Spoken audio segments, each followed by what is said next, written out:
Ah, 7 pessoas já.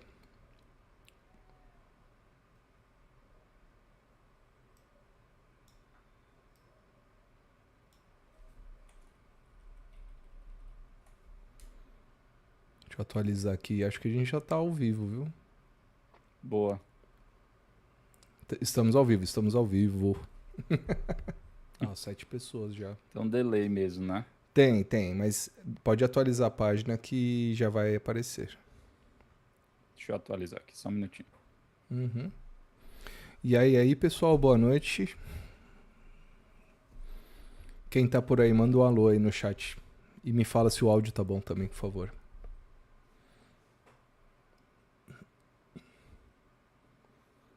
Ó o Davi aí, o Davi já deu um oi aqui. Boa noite, Davi. É,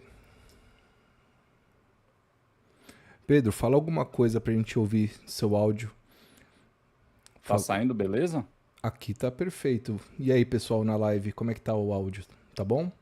Tá dando um leve eco, Paulo. Eu acho que é no. Não sei se é só no Google Meet ou se é na live também.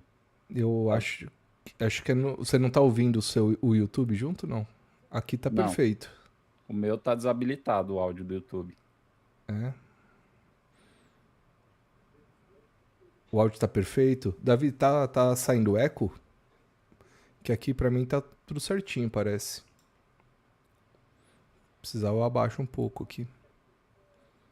Áudio ok, Thiago Nascimento. Valeu, Thiago. Obrigado, cara. Então vamos nessa, tá tudo certinho.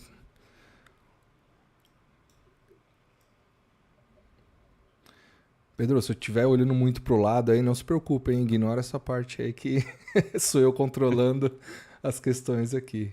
Cauã também tá aí. Boa noite, Cauã. Não tem eco, não? Beleza. Acho que é por aí mesmo, Pedro. Então, eco. Caramba, cara, deixa eu ver se eu.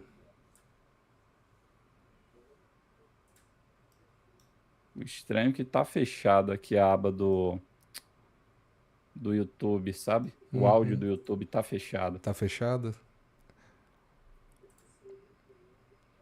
Mas ó, eu tô ouvindo a tua voz aqui. Mas com delay ou. Sim, com delay. Eu Ah, tô escutando inclusive a minha depois. então você deve ter alguma outra aba do YouTube aí aberta. Você não tá com duas abas, não? Não? Cara, não. Isso vai te atrapalhar, hein? Vai atrapalhar. Que estranho, cara. Ah, sabe o que pode estar acontecendo? Você tá sem fone de ouvido. Você tá ouvindo o computador no seu microfone. Eu tenho um fone. Dá só um minutinho. Uhum. Deixa eu só desabilitar aqui rapidinho o áudio e o vídeo para procurar ele. Beleza, ficou em paz. Um minutinho. E aí, pessoal, ansiosos aí? Já anotaram umas perguntas? Como é que vocês estão aí? Conhece o trabalho do Pedro já?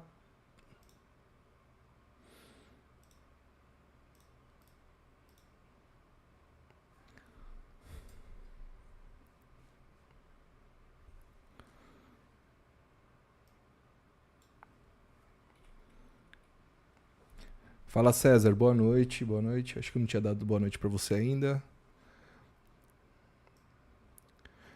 Galera, deixem as perguntas, hein? E quem quiser doar, fiquem à vontade aí. Tem um Live Pix aí do lado. Transmissão com a Canon hoje. Espero que esteja boa a imagem.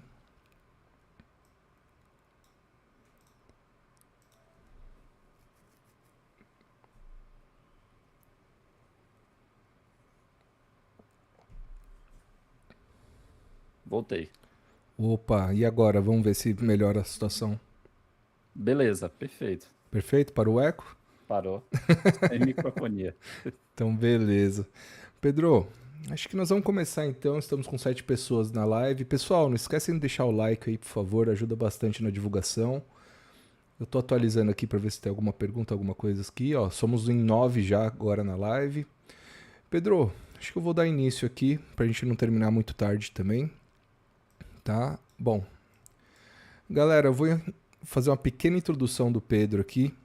mas com certeza é ele que vai se apresentar melhor. Então, para quem não conhece o canal e está chegando agora, seja bem-vindo. Esse aqui é um podcastzinho que eu faço com alguns profissionais do setor, da área de design de modo geral, criatividade, enfim, pessoas do setor, da área. E dessa vez o Pedro Lobo é o convidado. Pedro, queria muito que você contasse pra gente. Aliás, pessoal, o Pedro, ele é modelista 3D, ele tem muita experiência na área, ele tem um treinamento de ZBrush bem legal também, que eu convido todos vocês a conhecer, tem na descrição do vídeo. E ele é de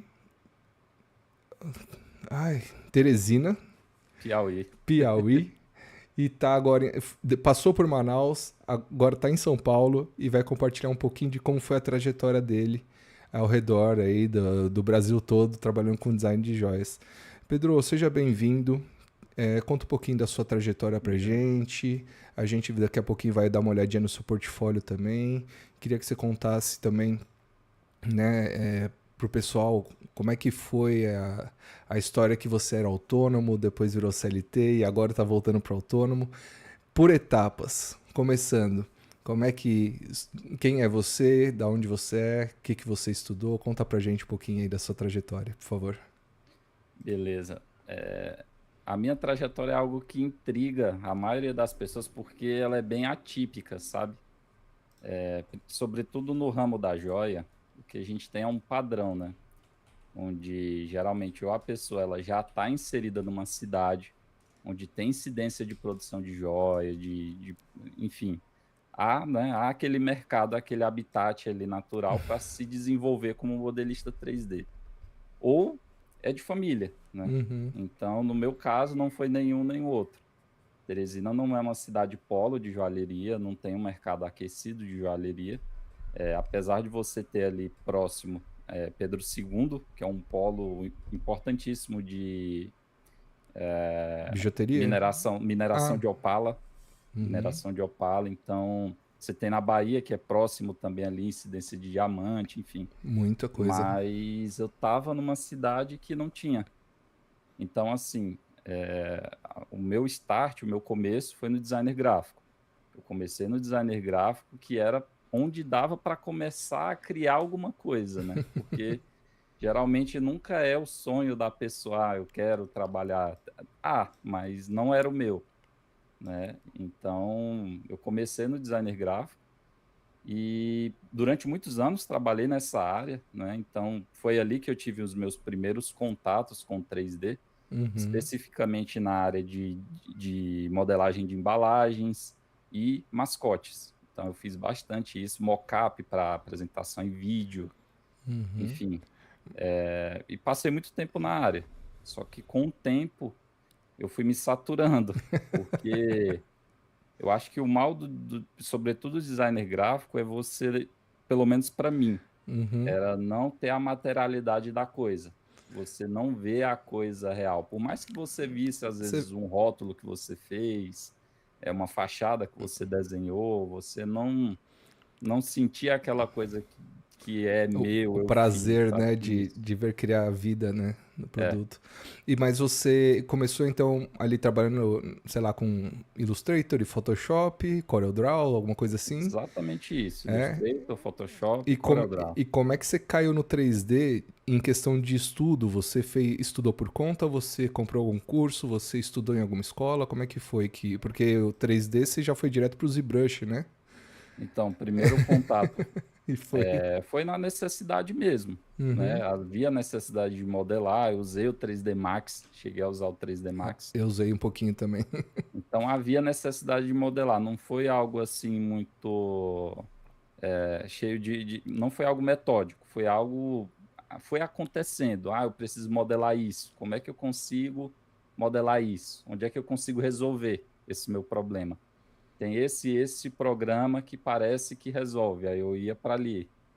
E foi mais ou menos assim. Apesar de eu ter formação, a minha formação é designer gráfico também, e Uhum. na faculdade a gente pincela um pouquinho de cada coisa. Não tem como você dizer que você vira especialista numa área, numa formação, numa graduação, Sim. mas você pincela alguns aspectos ali dentro da faculdade que vai te instigando a querer aprender mais. Então ali o 3D sempre me fascinou, em filmes, jogos, sempre me fascinou. Eu lembro o primeiro filme em 3D que eu assisti foi o Toy Story. Foi o primeiro, né? Isso, De foi o verdade, o primeiro, né? primeiro longa, né, que saiu, eu lembro Sim. também.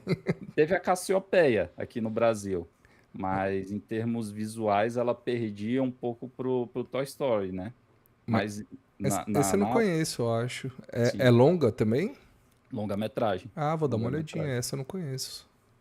Pois é, em termos cronológicos, a Cassiopeia veio primeiro, mas ela é bem mais pobrinha, assim, visualmente. Mas, em tese, foi o primeiro longa em 3D, foi a Cassiopeia, né? Mas eu vi o Uhum. Toy Story e dali em diante eu fiquei fascinado pelo universo 3D.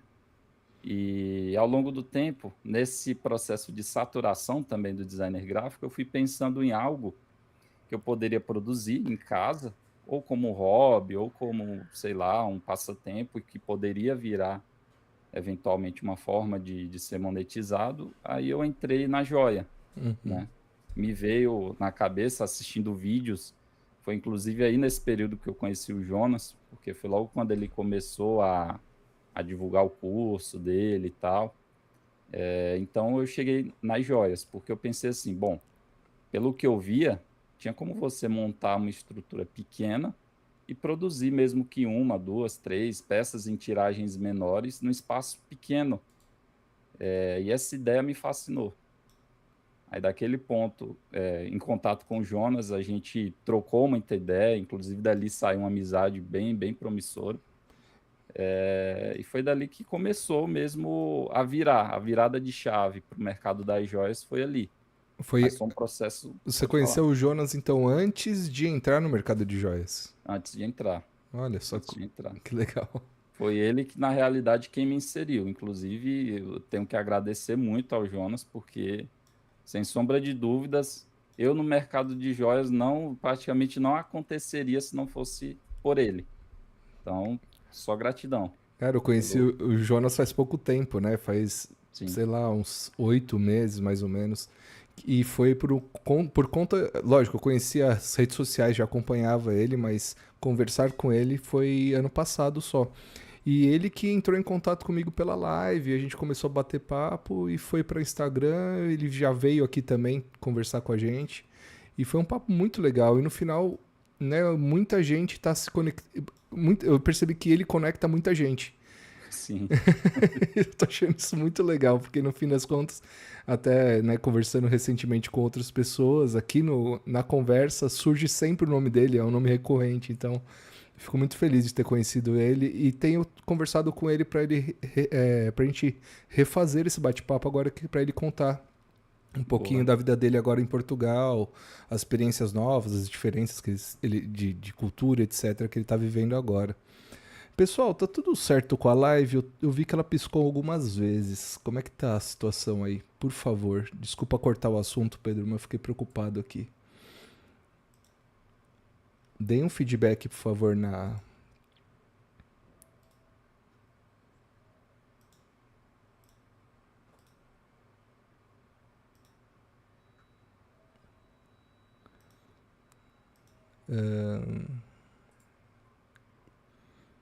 Eu fechei tudo que tava aberto aqui, desnecessário, pra ver se melhorava.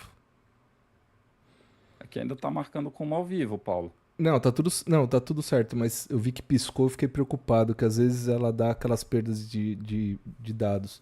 Mas eu tô no cabo hoje era pra funcionar. Mas enfim, aquilo que eu tava te falando, que o upload da minha internet é muito fraco. Mas enfim, desculpa, cortamos demais. Tudo certo por aqui, tudo certo? Beleza, valeu galera, valeu pelo feedback. Aqui pisca, mas volta ao normal, tá jóia. Eu vou ficar de olho, se por acaso acontecer qualquer coisa, vocês gritem aí no chat, tá bom? Legal, legal, legal. Obrigado, gente, valeu. Pedro, retomando então. Conheceu o Jonas te inseriu no mercado. Como é que foi esse começo? Dificuldades iniciais? Foi direto pro 3D? Cara, Teve, teve né, contato com outros setores? Como é que foi essa história toda aí? eu fui meio cabeça dura, porque assim, A orientação para quem está começando sempre é você modela, só isso. Uhum, Modela, tenta vender modelo, tenta aprender parâmetros, enfim. sim. Só que eu não queria, eu queria produzir. Ah, é verdade, Então, né? Você falou. então assim, eu comprei impressora 3D, comprei maquinário e falei, não, Jonas, eu já vou produzir. Aí fiz uma marquinha e comecei, imprimia, fundia uma peça, fundia outra peça, dava errado. Aí até pegar a mão também de fundição, porque não tinha ninguém que tivesse ali ao meu lado que pudesse me ensinar, né, pessoalmente. Mas o Jonas, nesse sentido também, ele sempre prestava Uma ajuda. uma boa ajuda, uma boa assessoria. Até consegui, lancei uma marca que era a Croatoa, que ela Uhum, era bem mais diferentona. Mas depois eu vi a necessidade de lançar uma segunda, porque a Croatoa ela é muito nichada.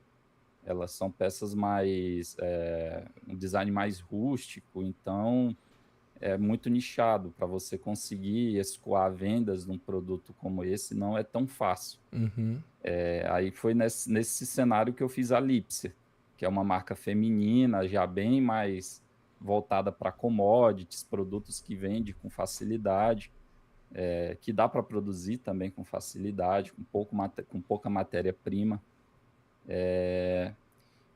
Abri um e-commerce de cada uhum, marca e estava conseguindo vender de forma tímida, mas estava. A minha grande dificuldade era que o seguinte, como eu estava no Piauí, a logística para você vender, sobretudo no e-commerce, ela não é boa. uhum. Terminava que assim, eu via, eu conseguia traquear as pessoas que estavam comprando no meu site. E eu percebia que 60% parava no cálculo de frete. Hum, E isso estava. tava impedindo você de prosseguir. Uma pergunta que eu vou te fazer enquanto você conta das marcas que eu acho muito interessante. Quanto tempo faz isso? Que ano que nós estamos falando? Cara, você vai me perdoar porque eu tenho uma noção cronológica horrível, horrível. Mas eu acho que isso é coisa de 6, 7 anos atrás. Posso Tá- estar enganado, posso estar enganado. Aham. Eu estou chutando aqui, porque de verdade eu sou péssimo com Não, ó, números. Quem me conhece pra gente ter sabe. uma ideia, Mas eu vou chutar 6 anos. 6 anos Vou chutar 6 atrás, anos. né, em janeiro, a gente tava quase perto da pandemia. Então, só pra. Isso, Você abriu perto da pandemia as duas marcas, então. foi, Entendi. Ah, mais ou menos então nesse período. bate, Um bate. período que também coincide com muita gente querendo se reinventar, Sim. falando assim, cara, eu quero mudar, quero, sabe? Foi justamente nesse período. Agora que você associou a pandemia, me Uhum. veio aquele flashback que eu me recordei. Mas então, e aí você foi com tudo, né? Porque você não investiu só na criação de uma marca, você investiu no equipamento, você investiu Investi. em todo o maquinário para fundição, produção. Foi pesada a coisa. Foi pesada, foi pesada. Apesar de ser assim, numa escala pequena, porque tudo se resumia a um quarto do meu apartamento, mesmo assim, não dá para dizer que Mas foi pouca coisa. não, e coragem, né, para você realmente investir numa carreira nova com tanto investimento, né? Investir Sim, não só o tempo, mas o investimento todo. Quando virei autônomo, eu estava pelo menos trabalhando na mesma área, no mesmo caminho que eu já trilhava nas outras empresas, né? Você não, você mudou completamente. Você foi do gráfico para produção de joias, né? E sim. vendas, né? Atendimento do cliente, enfim. Cara, eu fazia tudo. Tipo assim, eu passava o dia produzindo, às vezes modelava uma coisa, chegava no final do dia, pegava todas as vendas que tinham feito, embalava e levava para os correios. Essa era a minha rotina diária. E era tudo praticamente se resumia a mim. Minha esposa também me ajudava bastante, Uhum. mas 90% da operação era nas minhas costas. Ah, consigo imaginar. E aí foi, você entrou de cabeça, aí, por exemplo, chegou a pandemia e tudo mais, você seguiu, deu tudo certo, não foi um Deu. problema.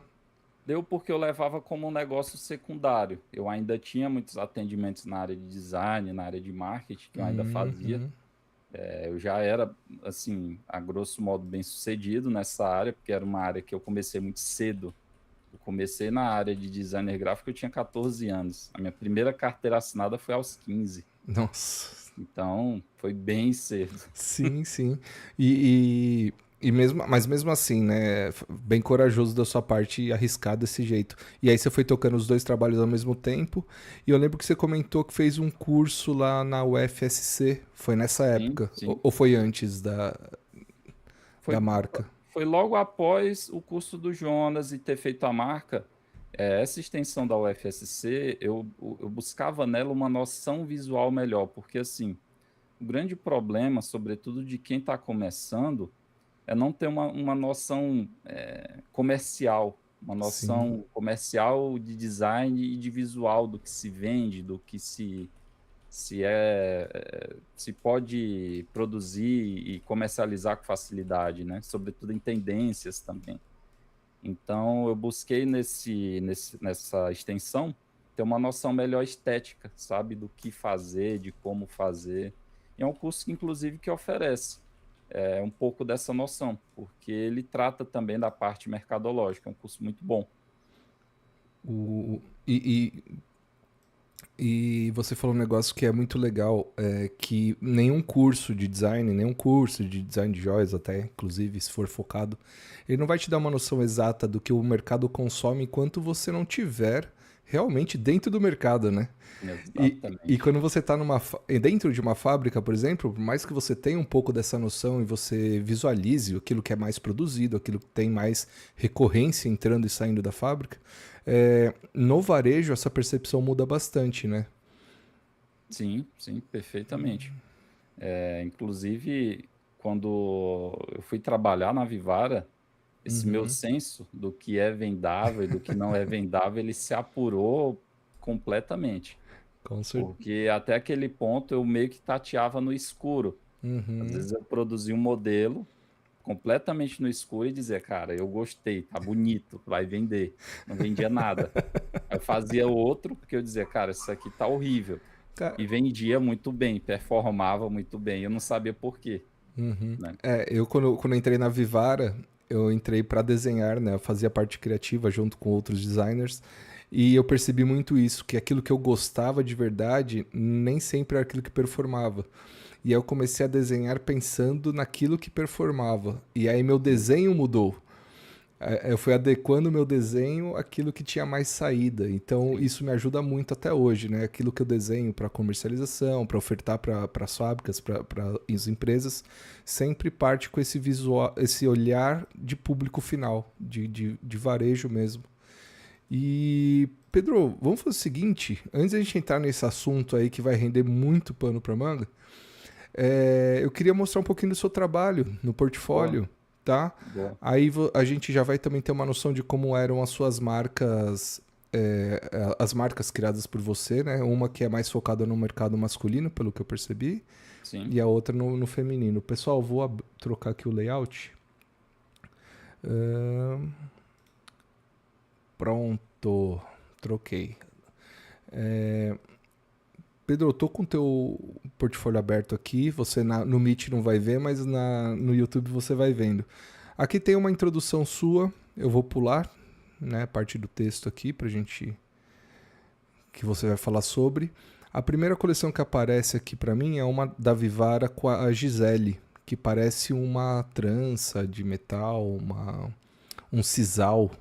Boa, essa coleção é bem legal. Acredito que seja a Royale. Eu não estou conseguindo enxergar aqui, mas eu vou Ah, abrir aqui na. eu dei zoom aqui no PDF, é em Royale, exatamente.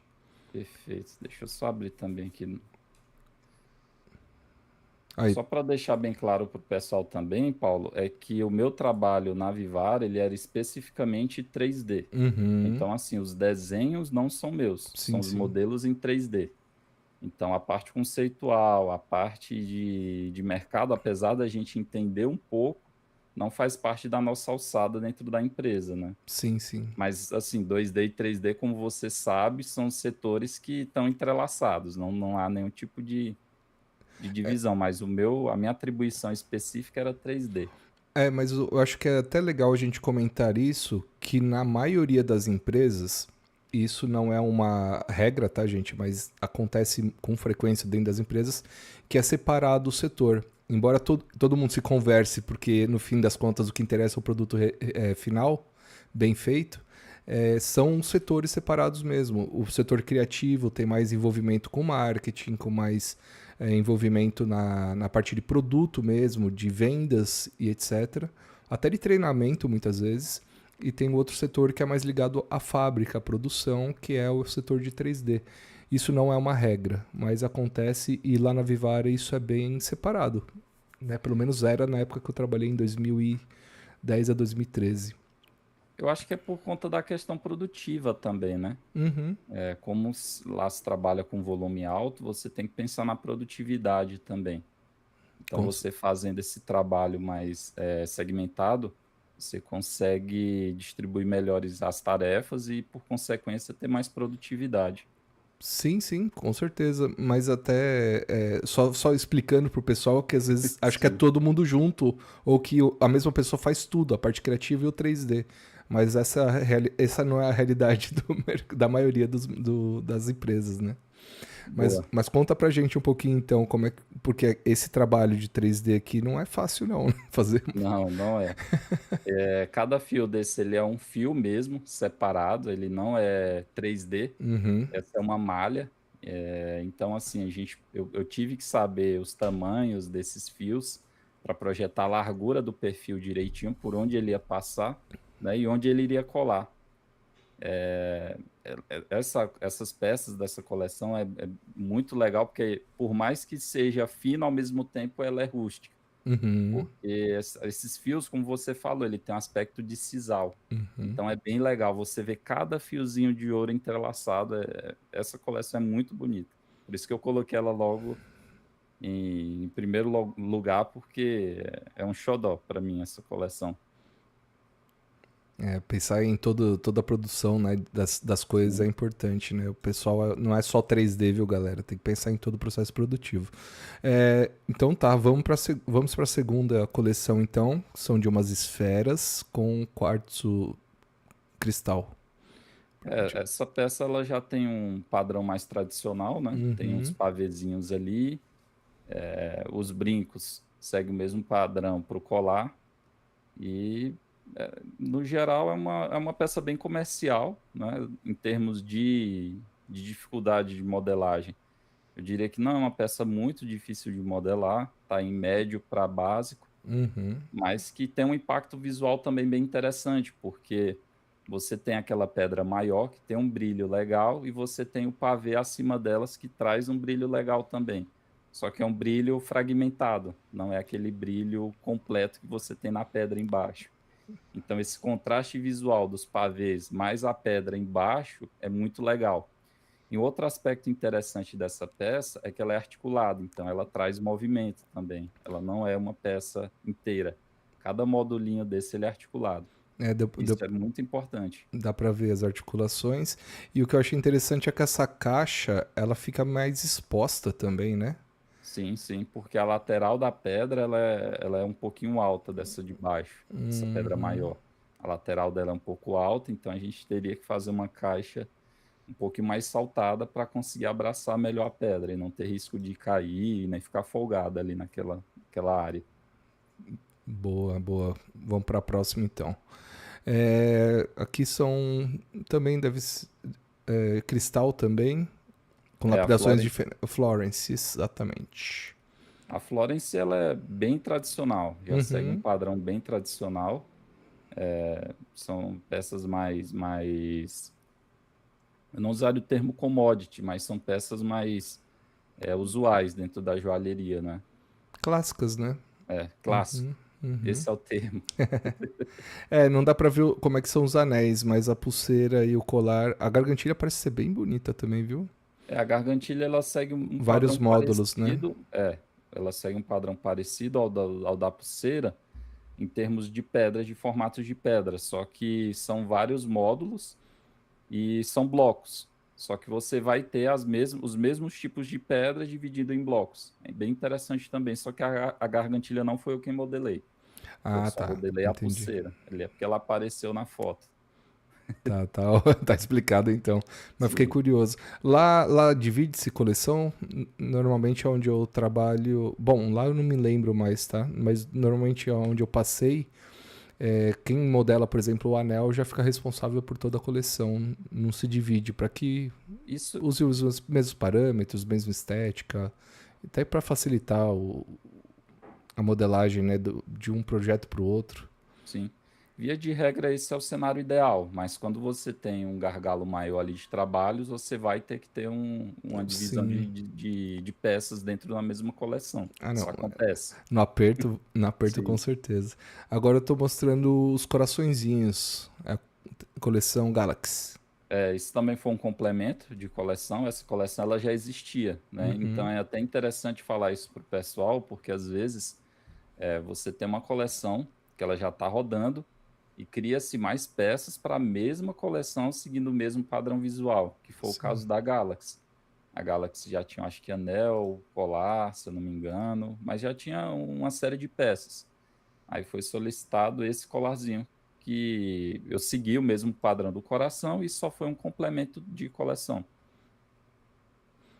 Legal, então foi só o colar que você fez mesmo. Isso Tá. para Life, né? É importante Uhum. dizer que lá tem essas duas Depois, marcas. não, depois a gente vai falar bastante sobre isso, porque tem curiosidades ali a respeito, né? Boa. Mas, ó, esse daqui já é um projetinho, por mais que seja clássico, já tem uma estética um pouquinho mais moderninha, né? Essa peça eu fiz no Sub-D, inclusive a pessoa que me ajudou um pouco na modelagem dela, eu acho que está assistindo a live aqui, o Ah, Rafa. você tá falando do coraçãozinho. Isso, do Ah, coraçãozinho. eu acabei de migrar pra outra, que é a Ah, Suna. pra Suna, beleza. Então, sem Desculpa, é o delay problema. da live, mas que legal, pô. Tomara que o Rafael esteja vendo aí. Boa. Que na época eu fiz ela no Sub-D e eu ainda não tinha muita experiência no Sub-D. O orgânico eu modelava no ZBrush. Uhum. Mas como já tinha arquivos dela, eu tive que continuar, né? O que já estava sendo feito para seguir o padrão. Aí o Rafa me deu esse help aí no Sub-D. Era só Muito, isso mesmo. muito bom. Agora essa daqui já é mais, que eu tava falando que é mais moderninha. Ela tem uma estrutura mais clássica, mas o visual moderno, que é o brinco articulado, aparentemente. Não sei se ele é rígido, mas parece ser articulado. O brinco de argola, tem a pedrinha que parece um citrino, mas não sei se é zircônia ou se é pedra natural. No caso da Life, eu acho que é Siamite, se não me falha a memória. É uma coleção bem legal, ela segue esse padrão clássico de Riviera também, mas tem a Uhum. quebra, né? Ali você tem as pedras em formato de gota que dá uma quebra nesse visual. Que traz inclusive a modernidade à peça, né? Por mais que siga esse padrão clássico Riviera, você incluindo um detalhe na pedra, na peça, você já muda completamente a estética do todo, né? Imagina, você adicionou uma pedra a mais no visual da peça e aí já vira outra coisa. Sim, sim, sim. Bem legal, tá bem bonita essa coleção, inclusive. Sim. Dessa coleção, o que eu mais gosto é esse brinco que dá essa voltinha aqui atrás, porque por mais que ele seja rígido, ele tem um movimento visual, né? Você olha para ele e parece que ele, Esse brinco, ele é fixo na orelha. ele é fixo. Ele é um brinco de argola fixo. Então, Isso. entendi. Eu achei que ele tivesse movimento, não sei por quê. Exatamente, é o visual. Bom, maravilha. Esse outro aqui já é todo modular também, pelo jeito. Moscato. Moscato. O Todo moscato, articulado também. o moscato também, o anel também segue o mesmo padrão do brinco. E no caso dessa coleção é aquela coisa de seguir mesmo um padrão visual. Você tem ali os módulos e você vai replicando para toda a coleção. Foi basicamente esse o trabalho feito. É uma coleção também muito bonita, porque ela é toda em pedras incolores. Então, quando você vê a peça pessoalmente, ela dá um efeito visual bem bonito. Porque cada modulinho desse é uma pedra. Então, o impacto visual dela também é bem interessante. É bem legal essa coleção. O brinco. Eu olhei a foto do brinco, achei que ele fosse maior, mas é bem bonitinho, bem legal. A Sim. Life tem essa proposta mais básica mesmo, né? Sim. Até para faixa etária, o público que eles miram. E custo, né? Preço. Sim, É. sim. Agora nós entramos na Life da Disney, cara. Boa. Esse Isso aqui aí, deu trabalho, hein? isso aí. Acredita que não? Não? Não. Para mim, né, que venho do ZBrush, isso aí na realidade é onde eu me divirto. Aí é onde eu tô de fato me divertindo. Não que eu não consiga modelar peças clássicas, todas as demais anteriores eram, mas Uhum. aqui é a minha diversão, que é o meu playground é aqui. Mas me diz uma coisa, eu já trabalhei com algumas coleções que eram, como é que fala isso? Fugiu o nome, mas de outras empresas, no caso aqui a Disney, como é que chama isso? Acho que é Licenciadas. licenciado isso. Isso. E aí a aprovação era super rígida, né? Eu já fiz projetos com a Sim, Warner, já fiz projeto com a Coca. Enfim, são projetos que demoram muito para serem aprovados, muita alteração estética, a coloração, enfim, sim. o nível de complexidade não está no desenho muitas vezes, mas sim na produção para que fique exatamente igual o que eles estão imaginando, né? Sim, e detalhe, quando você desenha, você tem que pegar, quando você modela, aliás, você tem que criar um 3D que seja factível dentro da produção. Então, às vezes, você imagina o rabinho do Pluto no desenho, ele é uma linha, Uma linha, ele não tem exatamente. volume. Você vai fazer uma linha, não tem como, né? Aí você tem que fazer algo que pareça uma linha, mas que não seja uma linha. Essa adaptação é muito difícil. Eles têm. Muito. Assim, cabe a nós executarmos da melhor maneira, mas é muito difícil, às vezes, a aprovação deles, né? Porque eles querem o mais delicado possível e aí muitas vezes nem é viável, né? É porque eu acho que o grande lance do cartoon é que as imagens elas são muito emblemáticas. E quando você quebra 1 milímetro que seja, parece que você destruiu, Sim. né? A linha correta, né? Isso. O padrão deles. Mas Você imagina eu- que assim, o cartoon você começa a identificar um personagem pela silhueta. Então, se você muda uma vírgula, seu modelo já sai completamente do que ele é. pra mim, o preferido aqui é o do Toy Story disparado, cara. Ah, o Toy Story. Eu As- gosto de todos. Eu acho que aí eu gosto o bastante do. salsichinha aqui, a sacada dele sair separado é muito legal, cara. Sim. O Dumbo também, eu gosto muito. O Dumbo e o burrinho do Ursinho Pooh Tá, também eu não, gosto o burrinho demais. tá bonitinho demais. Perfeito, né, cara? O Stitch também parece estar muito legal. Sim. Enfim, cara. Trabalheira, hein, pessoal. O Pluto tá muito legal também, que tava olhando com mais calma agora. Aí passei para a próxima página, tem as bolas de esporte, mais algumas coisinhas, uma flor, uma nota. Esses aqui são mais basiquinhos, né? Sim, são modelos mais básicos, os beadzinhos da Life, né? Uhum. Os moments, que são bem interessantes também para modelar. Alguns você nem precisa efetivamente abrir o ZBrush, essas bolas aí dá para modelar tudo no Rhino. Eu acho que a rosa eu precisei usar um pouco o ZBrush em algumas etapas. E o resto, rinoceros básico mesmo. Já temos perguntas aqui, acabei de ver no chat. Boa. Dois segundinhos a gente já vai começar. Já solta porque eu acho que tá no momento até, inclusive. Primeiro vamos terminar o portfólio aqui, que daí a gente entra no assunto de modelagem em 3D de modo geral. A Lipsia, que eu tô vendo aqui agora com o pessoal. Ó, tem tem uma coleçãozinha, acho que me parece de médico, alguma coisa assim. Sim, você vê, eu não tinha um padrão visual, eu ia arriscando. Ah, cara, eu acho que cachorrinho pode Uhum. ser uma coisa que venda. Eu modelava a cabeça de um pug francês, de um pug, de um bulldog Bulldog francês, é. francês. Ah, eu acho que profissões é uma coisa legal. Aí eu fiz ali um estetoscópio, um negócio da administração. Inclusive, essa aí é a minha esposa, né? Então, não Uhum. tinha modelo. Ela era a minha Ah, modelo, tem modelo, aliás. pô. Tem aí, ó, tem modelo. Isso, exato. Então, era meio que sem o norte visual, né? Eu ia fazendo, mas tudo com muito cuidado. Esse- Mesmo, esses trabalhos são os primeiros da Lipsia? sim, Ah, tá. sim. Pois a gente vai retomar então para falar um pouquinho sobre ela. E ambas na prata, né? Tudo prata, tudo prata. Eu Ah, evitava muito trabalhar com ouro por conta da vulnerabilidade, né? Quando Uhum. você é um pequeno produtor e você tem contato com o ouro, querendo ou não, você termina que você atrai um pouco ali de perigo, né, para si próprio. Sim. Ah, perigoso, é perigoso. Não É, só perigoso, mas também um custo muito alto, né? sim, É, a matéria-prima, você ter estoque disso, enfim, é complicado. O ouro não é para qualquer um, né? sim, sim. E agora a gente tá olhando aqui o Croatoa. A Croton era ali era onde eu jogava 100% do ZBrush, Aham, tô vendo. que era eu consegui explorar ao máximo o ZBrush, mas não eram peças muito nichadas, né? Então são modelos mais diferentes, mais rústicos, com uma pegada mais rústica. Uhum.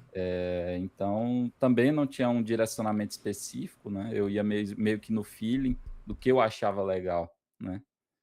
Então eu ia fazendo, não tinha um direcionamento mercadológico ali bem traçado. Mas mesmo assim com muito capricho e muito esmero, né? Que isso aí era uma coisa que eu tinha em mente. Desde a Não, embalagem até a fotografia, eu sempre. agora que eu entendo um pouquinho do ZBrush, que eu tô aprendendo um pouquinho ainda, tô engatinhando, eu já consigo imaginar o trabalho que deu em algumas coisas Sim, aqui, né? Mas, enfim, é um baita trabalho, né? Que nem você falou, é específico, né? Você precisa encontrar alguém que queira exatamente esse tipo de produto.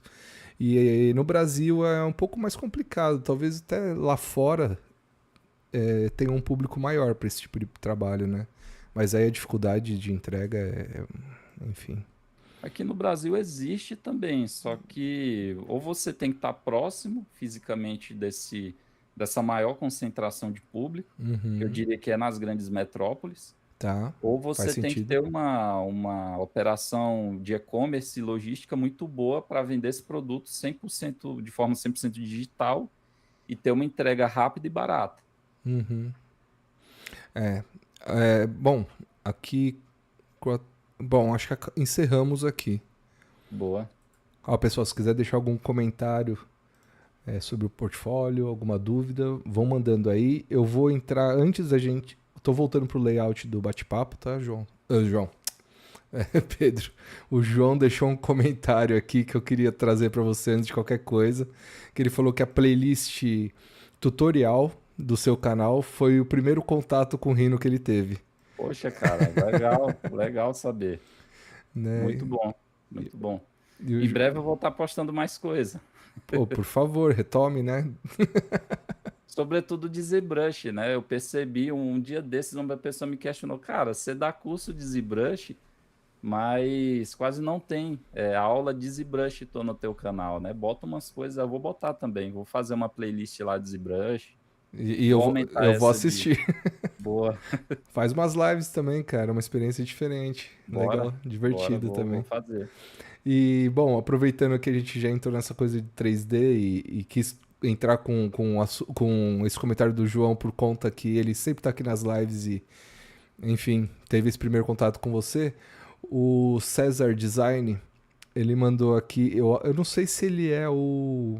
É o Rafa, É o cara, é o Rafa, Rafa, né? é o Rafa. Eu não sei por que que tá César, mas tudo bem, então. O Rafa deixou aqui um comentário. Uma pergunta. Qual a importância para você é, a importância dos plugins na modelagem de joias, se é uma coisa indispensável ou não. E a segunda pergunta que também dá para dizer junto é o que você acha do Matrix Gold? E terceira, para embalar nessa resposta toda, é se é possível começar a modelar sem utilizar o Grasshopper como um dos plugins necessários. Assim. A primeira pergunta do Rafa é qual a importância dos plugins na modelagem de joias, né? Se é Isso, indispensável. isso. Cara, é completamente indispensável. Não, você acha que ele é indispensável ou Aliás, dispensável? dispensável, perdão. É completamente dispensável, aliás. Porque, querendo ou não, o Rhino ele faz tudo. Você consegue modelar perfeitamente uma joia só usando o Rhinoceros. Uhum. Mas o uso do plugin é um facilitador. É o que eu falei nos vídeos ali atrás que estão no meu Instagram, que você deve enxergar o plugin como um encurtador de caminhos. Sim. Mas se você só depender desse encurtador de caminhos, em algum momento ele pode te deixar na mão. É. Se ele te deixar na mão e você não tiver um plano B, você vai ficar na mão, em resumo. Por mais que as pessoas falem assim, mas os programas, eles se atualizam, enfim. Você tem excelentes programas que foram descontinuados. Aí o que é que acontece? O suporte para esses programas acaba. Aí o que é que você vai fazer? Mas eu continuo usando. Mas eu tive um caso de um programa que se chama, eu não vou lembrar, mas é algo com CAD, Geocad, de Geocad, joia, acho. Uhum. que ele funcionava, a infraestrutura dele utilizava Flash na construção. Nossa. Flash. Aí eu tentei instalar esse programa, rodei, o programa não funcionava, porque a Adobe comprou o Flash e descontinuou o Flash. Então, Uhum. hoje, nesses sistemas operacionais mais novos, você nem usa Flash. Não, Então, o já programa faz. nem funcionava. E eu nem consegui achar o Flash para fazer o programa funcionar. Então, assim, o que ocorre, se o programa para de receber atualizações, é que uma hora ou outra ele vai parar. Ou o sistema não vai suportar, ou vai faltar algum recurso, mas ele vai acabar. E essas empresas de joalheria, elas têm um vasto histórico de descontinuar programas, Sim. vende, compra, Ah, se fundem a o outras Matrix empresas. e o Rhinogold, né? Viraram uma coisa só, e entre outros que pararam no meio do caminho também, é verdade. Sim, Então, sim. bom, é possível começar a modelar sem Grasshopper? Acho que já está respondido também, né? Eu só diria, só respondendo essa pergunta dele, eu diria que é impossível. Porque Grasshopper é o meu xodó. Não, mas é possível sim. Eu não utilizo até hoje. Só para botar pilha. Não, mas eu tô considerando, na verdade, eu quero aprender. Eu já aprendi o básico do Grasshopper, não o Grasshopper Gold, o Grasshopper, o primeiro mesmo. Eu O tinha, raiz. eu tive uma noção na época, estudei um pouquinho, mas depois parei de usar e aí, né, não me lembro mais como é que uso, mas quero retomar um dia. E sobre o Matrix Gold, você tem alguma opinião? Você já chegou a utilizar? Eu ainda nunca utilizei o Matrix Gold. Eu tenho só o Matrix normal.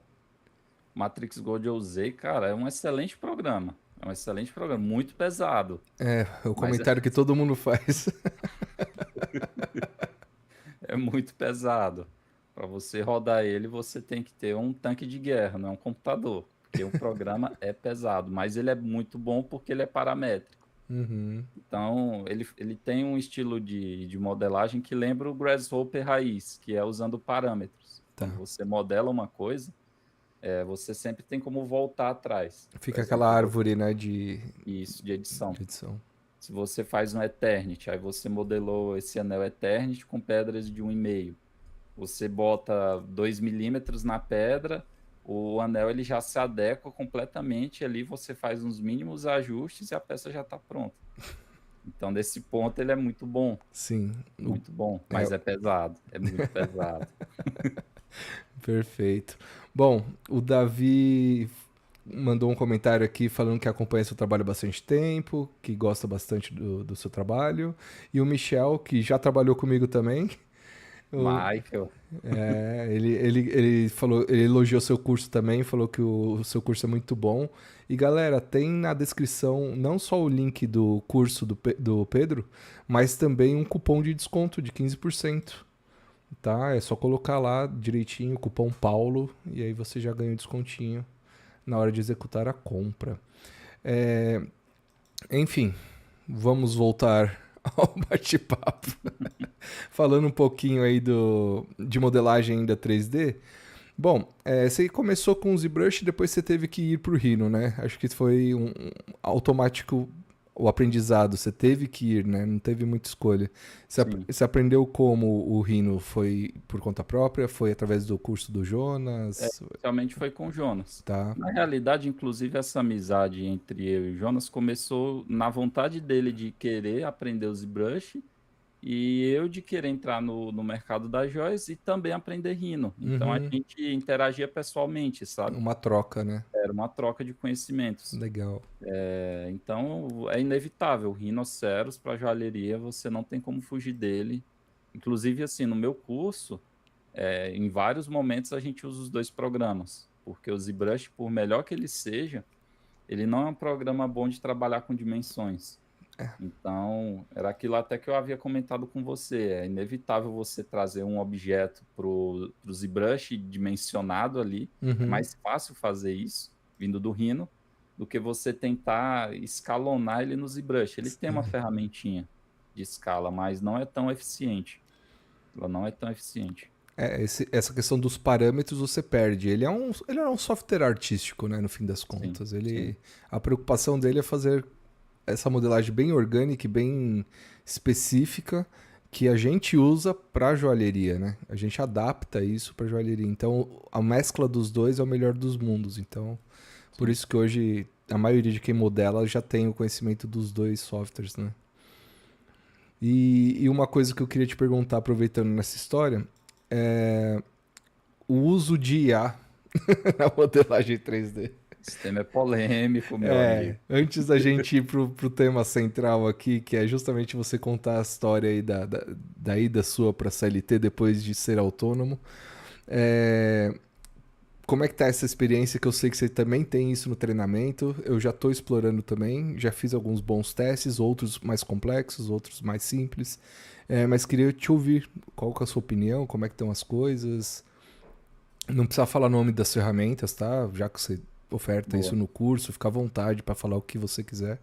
Mas eu queria ouvir sua opinião. É a favor? É contra? Tá utilizando? Cara, eu acho assim, Paulo, que o uso ele é inevitável. A gente vai ter que usar, mas eu acho que você se apoiar única e exclusivamente em IA é perigoso. Uhum. Eu acho muito perigoso. Então, o ideal é você ter uma base de fundamentos sólidas e enxergar a IA como uma mera ferramenta, que é o que ela tem que ser e é o que ela é na realidade. Sim, Se você se apoia única e exclusivamente em IA, você se limita criativamente, sim. você limita o seu potencial de modelagem, porque assim, eu fiz uma peça em IA e beleza, a IA me entregou um modelo ali em 3D, mas eu quero fazer uma alteração nesse modelo. Aí eu tento fazer via IA, mas a IA não captou bem o que eu queria. O que é que você faz? Não faz? É, exatamente. Entende? Então, se você sabe modelar, você faz.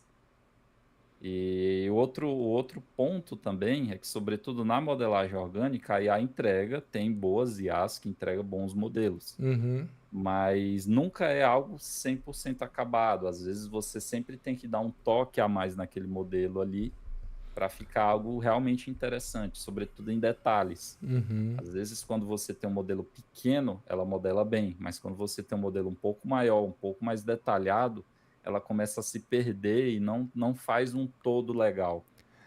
Eu tive algumas experiências bem interessantes, algumas experiências bem recentes até, que eu gostei bastante, mas eu tenho algumas outras experiências passadas que foram bem catastróficas, assim, porque a malha, ela entendia até o visual que eu queria, mas ela deformava. E aí não tinha nem como eu corrigir, porque, né, tava deformado mesmo. Então, assim, tinha que achar a posição certa para mandar a imagem, só que daí você tem que, primeiro de tudo, saber conversar com ela direitinho, achar imagem para servir como guia. Eu tive, como comentei, as primeiras experiências bem ruins, depois eu tive algumas boas e depois eu consegui fazer algumas coisas bem legais. Eu, há 2 anos atrás, mais ou menos, é isso? 1 ano e meio, eu fui para a Feninger e para uma outra palestra que eu fiz com um projeto inteiro feito por IA, né? A criação feita por IA, o 3D feito por IA, a única coisa que eu fiz foi a impressão, sem movimentar nada, sem nada, sabe? Sim. E foi uma experiência muito legal, na época bem milagroso, todo mundo, nossa, vai acabar nosso mundo. Mas não, aí a gente entendeu que a IA é uma ferramenta a mais, né? E está Sim. evoluindo, né? O STL que ela gerava antes já não é nada perto do que eu tenho visto, assim. Eu acho que esse medo ele é natural. É um medo que vem lá da Revolução Industrial. Quando Uhum. você fala de Revolução Industrial, você falava, poxa, inventaram a lâmpada. Agora a vela vai morrer? Não, até hoje vendem vela. Na realidade, o que acontece é que o produto fica mais nichado. você tem velas perfumadas, velas para ocasiões especiais, então não morreu. Não. A questão é que você limitou, você nichou. O mesmo vale, por exemplo, para fotografia. Vai um exemplo também muito clássico. As pessoas falaram: olha, hoje as câmeras de celulares elas são ótimas. Você consegue fazer um vídeo muito bom. A Xiaomi tem um modelo que usa Leica na lente. Uhum. Então, mas o trabalho de fotógrafo morreu? Não morreu, não está E nem não, longe disso. e nem as máquinas profissionais deixaram de Isso, existir, né? isso. Mas eu concordo, acho que não tem muito para onde fugir, vai ser automático adotar o uso da ferramenta, as ferramentas de IA, né? E é isso, quem tiver o domínio da IA mais o domínio da modelagem vai sair na frente, vai conseguir melhores resultados. Negar é uma burrice já. Sim, Né? sim. Se fingir que ela não existe, achar que ela vai roubar nosso emprego também é bobagem. Você trazendo até para o ramo da joalheria mesmo, você consegue fazer uma cravação toda via modelo 3D e fundir já com as pedras no local, mas não Uhum. se compara com o modelo cravado à mão. Sim, sim, sim, Não sim. se compara, tanto que hoje grandes marcas, grifes ainda utilizam cravação manual no processo, apesar de hoje elas utilizarem bastante 3D, ainda se tem muito processo manual, Sim. que é aquele toque de excelência no seu produto. Não, Você só consegue ali se tiver uma pessoa dando acabamento à mão, olhando cada ângulo da peça e entregando o melhor produto possível, né. e assim, uma coisa que é curioso que eu vou falar agora, não, essa informação não é minha, tá? Mas eu não posso falar quem me trouxe essa informação e nem da empresa que eu vou contar agora também, eu não posso dar o nome. Mas a empresa já trabalha com 3D há algum tempo, mas diz para todo mundo que não trabalha. E aí ela posiciona a garra mais torta de um lado do que do outro, Sim, tira uns pedaços de uma garra ali só para mostrar que foi feito como se tivesse feito manual, para não sim, sim, apresentar que é uma coisa mecânica. Então, sim. tem gente usando a modelagem 3D para danificar a perfeição só para parecer feita à mão, assim, é Sim, doideira isso. acontece, acontece. Mas não posso dizer o nome da empresa nem de quem me trouxe essa informação. Sim. Enfim, vamos mudar, vamos para a próxima etapa aqui. Bom, Pedro, falamos bastante. Acho que era uma coisinha que eu queria falar com você, mesmo que tenha sido rápido. Acho que é mais para ouvir sua opinião sobre modelagem. Acho que a gente deu uma passada geral também, mas eu quero muito entrar num momento que você decidiu.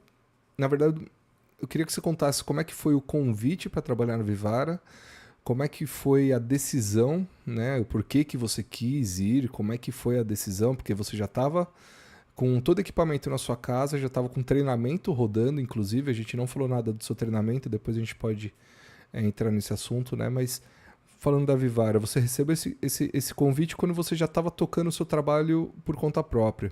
Sim. E mesmo assim quis ir para a CLT. Isso eu achei curioso. Que a maioria nega. Inclusive eu recebi propostas para a Vivara e eu neguei na época. Sim. Né? E justamente isso. E você saiu da sua terra natal para ir para Manaus, né? E como é que foi tudo isso? Como é que foi? Conta pra gente. Eu já sei de uma boa parte, mas eu não sei de tudo não. Então eu quero que você conte para todo mundo agora. Cara, então, o convite foi o Jonas quem fez. Na época ele era diretor da Life, se não me falha a memória. Tá. Aí ele me ligou: "Ô, João, como é que você tá? Você quer vir para Manaus?" Cara, eu fiquei bem temeroso no começo, porque, assim, eu tinha acabado de começar as marcas, tanto que a Croatoa não fiz muita coisa. A Lips eu já fiz um pouco mais, mas a Croatoa não tive a oportunidade de desenvolver mais essa marca. Tinha acabado de também fazer o curso, já estava tendo alunos, então eu fiquei bem temeroso nesse ponto. As 2 marcas eu tive que dar um stand-by, né, porque eu não ia conseguir administrar tudo, e o curso eu continuei de forma mais tímida, né. Uhum. Mas assim, o que me motivou também, cara, foi primeiro o desafio, né, eu acho que eu sou movido a desafio. Tanto que quando eu pedi quando eu saí recentemente agora da Vivara, teve amigos que brincaram dizendo, cara, isso aqui não é aquele pinguim lá, aquele meme do pinguim, que estourou essa semana, o pinguim caminhando pra montanha sabendo que ia morrer, sabe? Eu sou meio que naquele pinguim, mas não foi por causa do pinguim, não. Então, boa parte foi por isso. O desafio, aprender, evoluir, porque querendo ou não, eu estava isolado, né? Eu estava isolado ali no meu mundo, eu Uhum. tinha a minha visão de mercado que ela era limitada ao que eu via somente ali, e o meu pensamento, quando eu fosse para lá, era de expandir, principalmente esse campo de visão, e funcionou muito bem nesse sentido. Uhum. Hoje eu tenho uma visão bem mais madura de processos, de produtos, apesar de já conhecer bastante quando eu fui para lá, mas amadureceu, principalmente no sentido mercadológico, que era algo que eu era bem carente.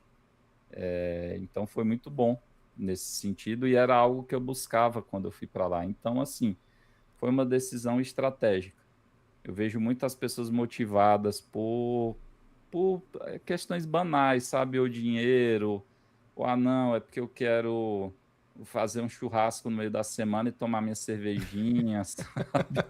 Então, eu vejo as pessoas se motivarem bastante por questões banais mas não enxergam um objetivo naquilo. Então, assim, se o que você está buscando é só dinheiro, a sua motivação é muito banal, porque você consegue dinheiro facilmente de várias outras formas, né? Às vezes nem trabalhando. É. Então, eu acho que essa questão da motivação é algo que a pessoa tem que levar em consideração. O que é que ela busca, Uhum. né? Qual a intenção dela. Eu acho que as pessoas não se fazem esse questionamento quando tem um objetivo ou quando se veem diante de uma proposta.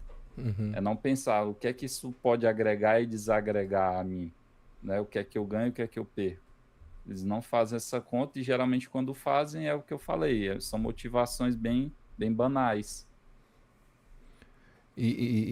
Bom, eu na época, bom, eu tenho muita diferença da passagem, né? Eu entrei lá em 2010, quase 2011, e Sim, saí em 2013. E a minha motivação na época, na verdade, era ter portfólio, ter currículo, sim, também é muito porque bom nesse sentido. seria a porta de entrada. Eu também vi como algo estratégico, porque, sinceramente, pelo dinheiro que eles me ofereceram, não valia muito a pena. E também pela distância. Eu moro, né, muito distante da onde é o escritório da Vivara e eu teria que atravessar São Paulo todo dia. E aí eu falei, como é que eu vou fazer isso, gente? Por esse valor, né? Enfim, foi uma decisão também estratégica, pensando no meu currículo, pensando no meu portfólio, em crescimento pessoal e profissional.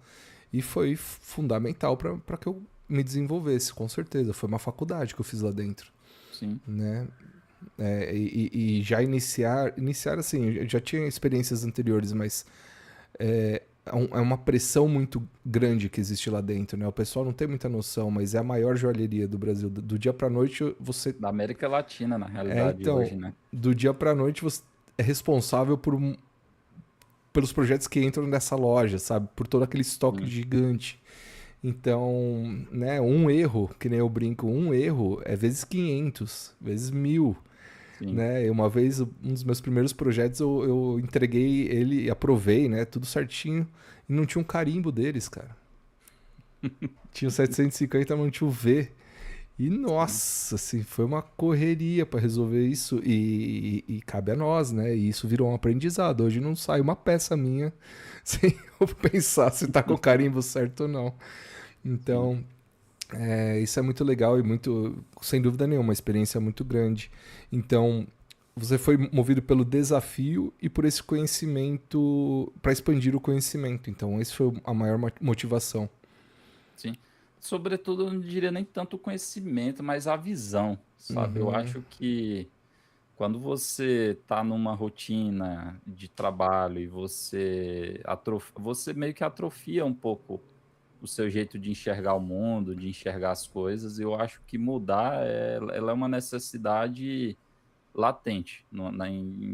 Eu acho que pelo menos na pessoa que tem um objetivo certo de onde ela quer chegar, a mudança ela é algo que ela é natural e ela tem que existir, né?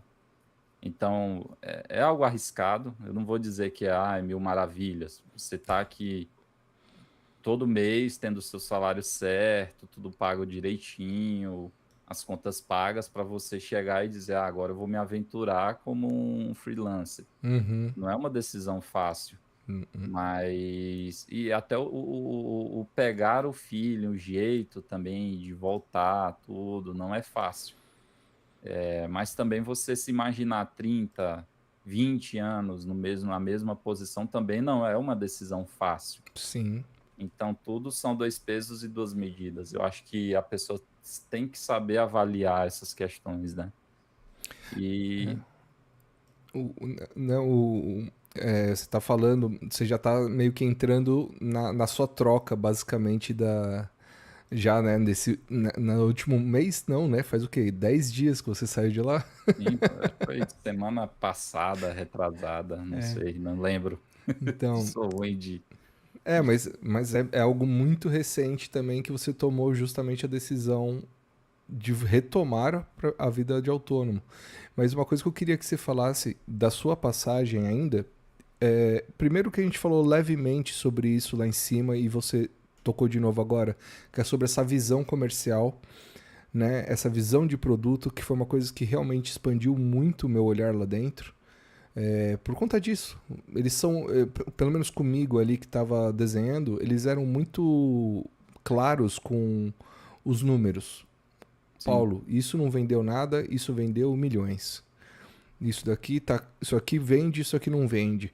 Essa coleção com pedra azul funcionou, então eu quero outra coleção com pedra azul para o próximo semestre. Eles são muito bons nessa concepção, primeiro na apuração dos dados, né, e em compilar para um briefing. Então eu aprendi muito nessa história com eles, inclusive é uma coisa que eu nunca atuei diretamente, mas que eu aplico hoje, de certa forma, nos projetos que eu faço por conta própria, quando eu vou trabalhar para uma empresa que a gente vai desenvolver uma coleção inteira juntos. Eu gosto de olhar os dados do que vendeu, do que não vendeu no passado, né? Ter uma ideia de custos do que o cliente está procurando, sim. estética. E é uma coisa que eles faziam lá por mim, digamos assim. Eu pesquisava a parte mais conceitual, mas essa parte de produto eles traziam muito destrinchado e era muito bom receber isso. Nesse sentido, eu até toquei pouco nesse ponto. Eu fui um privilegiado, cara. Eu não posso reclamar, porque a minha trajetória lá se iniciou em Manaus, na fábrica deles. Uhum, Então, assim, eu tive a oportunidade, o privilégio de ter contato com a produção. Eu já entendia do processo produtivo, porque eu produzia as minhas próprias peças. uhum. E é o mesmo processo, é fundição pulseira perdida. Então, eu conhecia todo o processo. Ah, mas não naquela Mas, escala, né? então, aí você conhece várias pessoas muito legais, porque é uma empresa com muita gente, né? Eu fiz bons amigos lá, gente que ainda mantém o contato. E de lá eu vim para cá. Então, assim, eu comecei a minha jornada lá, tive uma visão muito boa do processo produtivo, de como era a rotina deles, de como funcionava a máquina de produção. E vindo para cá eu tive a visão estratégica, conceitual, que foi muito bom. Ou seja, eu tive o privilégio de pegar a coisa de baixo, de cima para baixo e de baixo para cima, o processo, né? Então, inicialmente era para eu ter ficado na fábrica, mas do meio para o final, aí a gente, por uma questão estratégica, resolveram me trazer para cá, para E São gostou Paulo. de São Paulo? Cara, gostei, gostei. No início, a ausência do calor me causou um pouco estranho, porque a minha cidade ela é muito quente, Manaus também não é frio. Uhum. Então, quando eu cheguei aqui, eu achava que um pouco frio, apesar de, tipo assim, minha mãe é paranaense e eu ia para o Paraná algumas vezes. Então, Lá é bem mais frio. é. Mas mesmo assim, morar é outra história, né? Eu ia eventualmente, mas morar, quando você mora, é outra história. Apesar de que Sim. ultimamente está bem quente aqui, mas me Ô, adaptei bem não, fácil mas com a cidade. não é normal esse calor também desse jeito, esporádico. Sim. Sim. Bom, falando um pouquinho de desenvolvimento de produto, você comentou comigo em off uma coisa que eu achei muito legal da gente trazer aqui de certa forma. É uma pincelada, tá? Não quero entrar muito a fundo, não quero também muitos detalhes, mas eu acho muito legal nisso. A gente fala sobre isso, que é na hora do desenvolvimento de um produto, de uma coleção nova, a quantidade de peças e de retorno que existe dentro de uma empresa como a Vivara ou como outras empresas grandes desse tipo, que é muito normal ter alterações muito pequenas, mas que, por exemplo, 0,10 de peso significa muita coisa. Que às vezes quando a gente trabalha com uma empresa pequena ou com peça sob demanda, 0,10 não impacta em nada no custo, mas para eles 0,10 Sim. é perder o projeto inteiro e às vezes deixar de lançar o projeto. Sim. E eu lembro que você comentou isso comigo, eu falei, pô, vamos tentar levar isso de alguma maneira para essa conversa, que é uma coisa curiosa também de trabalhar, né? Porque só percebe isso com essas grandes empresas, grandes fábricas. E, enfim, muita gente trabalha como autônomo, não tem essa visão tão apurada também desse tipo de coisa.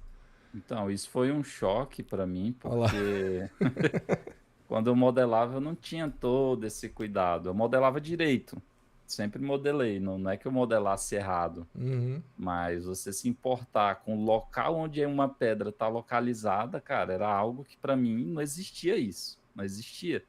Se uma pedra caísse no meio do meu processo, eu pegava ela do chão e colocava ela de novo, cravava com a mão e tá feito. Sim. Mas se tratando de uma fábrica e de uma escala, não só da Vivara, mas de qualquer outra fábrica do mesmo porte ou parecido, isso não existe. Não existe. Ou seu modelo ele está impecável e livre de falhas, ou ele está errado e acabou, né? Ele precisa ser melhorado, ele precisa ser aprimorado.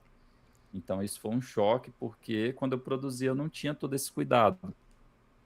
Muitas das coisas eu resolvia à mão se desse problema, se desse, né? Mas às vezes a gente modela, a peça começa a ser produzida, cria tração na produção, os problemas começam a aparecer e eles têm que ser corrigidos. Uhum. Então sempre tem esse trabalho, esse cuidado que é muito mais, ele é muito maior do que se você estivesse fazendo algo Uma na pequena sua casa ou produção, numa né? pequena produção, como era o meu caso. É outra realidade, sabe? Então foi um choque para mim ver essa diferença, essa discrepância, que ela é brutal. É aquilo que eu falei do carimbo, né? Se esqueceu um Sim, carimbo, sim. não é só colocar de novo, não é Não, fazer ali no buril. não, na produção manual você chega com um carimbo de punção ali à mão, Isso. dá uma marteladinha, tá resolvido. E vezes 1000, né? Como é que você faz?